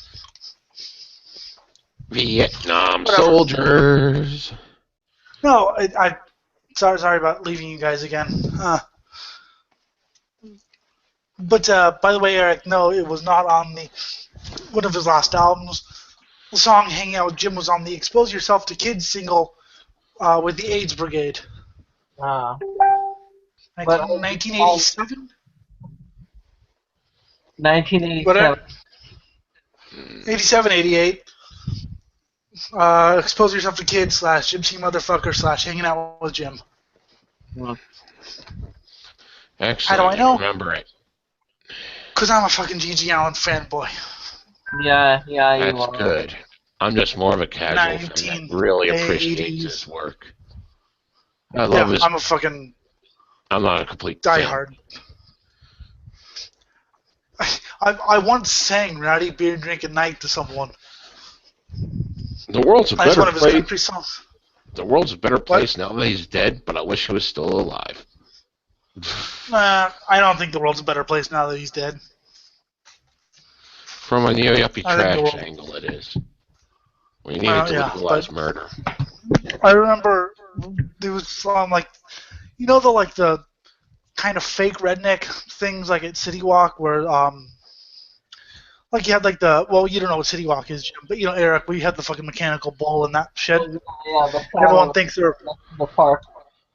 It used to be called the Chop House. I don't know what it's called now. It's called the Saddle Ranch Chop House. Okay, I don't. But so they come to you. What song y'all want to hear? No, those people. Yeah. My friend took their guitar. My friend took their guitar from them, and started strumming "Rowdy Beer Drinking Night," and I had to sing the song. Picking up some girls we see along the way. And I'm not a good singer, as you can tell by that little sample, but I fucking sang the song. And then we did "When I Die," and they're like, "Can I have my guitar back now?" They're like, "Okay, we just wanted to show you what real country is." How funny you're talking about City Walk when I have my Universal pass in my hand right now. Yeah, fuck Universal and fuck NBC. I'm still going back to Horror Nights for closing. Yeah, well, Horror Night. You should see what plays in my head every night. I'm the fucking Wargle. I am the ghost of Minus Muggle. I destroy your life. I raped I your raped your wife. wife. I am Warghoul. Cool. And I'm I'm uncool. uncool. I've been many faces, been many names. Sorry, I recently just read that book again, so Yeah, that's great. I fucking have you read the book? Not yet. I have to get Oh, on it eventually. fuck. You can read it online. I know, you sent me the link. I got it here somewhere. I just got to do it. Fuck, you idiot. It is the world's greatest book. It's violent as fuck too. It's like really awesome how much he describes the fucking brain stem sucking. Brain Sexy. stem. Sexy. Talks about bursting testicles too. Bursting testicles of doom. And carving open a pregnant woman's stomach and eating the fetus. Mmm. Delicious. I wonder if we have any viewers. No viewers. That's funny. Yeah, sorry I abandoned you, Eric. I didn't mean to, but my internet last night, but my internet was fucked. I know you cried all night. No, I actually fell asleep. He cried all night. He just doesn't want to admit it. He cried. Well, And then we died. I got balls. So yeah, I have a warm rock star right now. And a Jolly Rancher in my mouth. Alright, I'm going to have to get going now. Girlfriend's home and she wants to do things. Alright. If no one comes on in about 5 minutes, then that'll be the show. Alright, have fun. I'll catch you later. right. Been Bye, great Jim. having you. Always fun. Hail something. That was gross. That was disgusting and he should be punished for it. Punished and tarred. Tarred, I tell you, tarred. Wait, we're still live, right? Yeah. Okay. Somebody fucking join this shite. What time is it? 4:23. Man, we've been on for 3 hours. Fuck it. I don't care anymore. Well, I mean, okay, I still care, but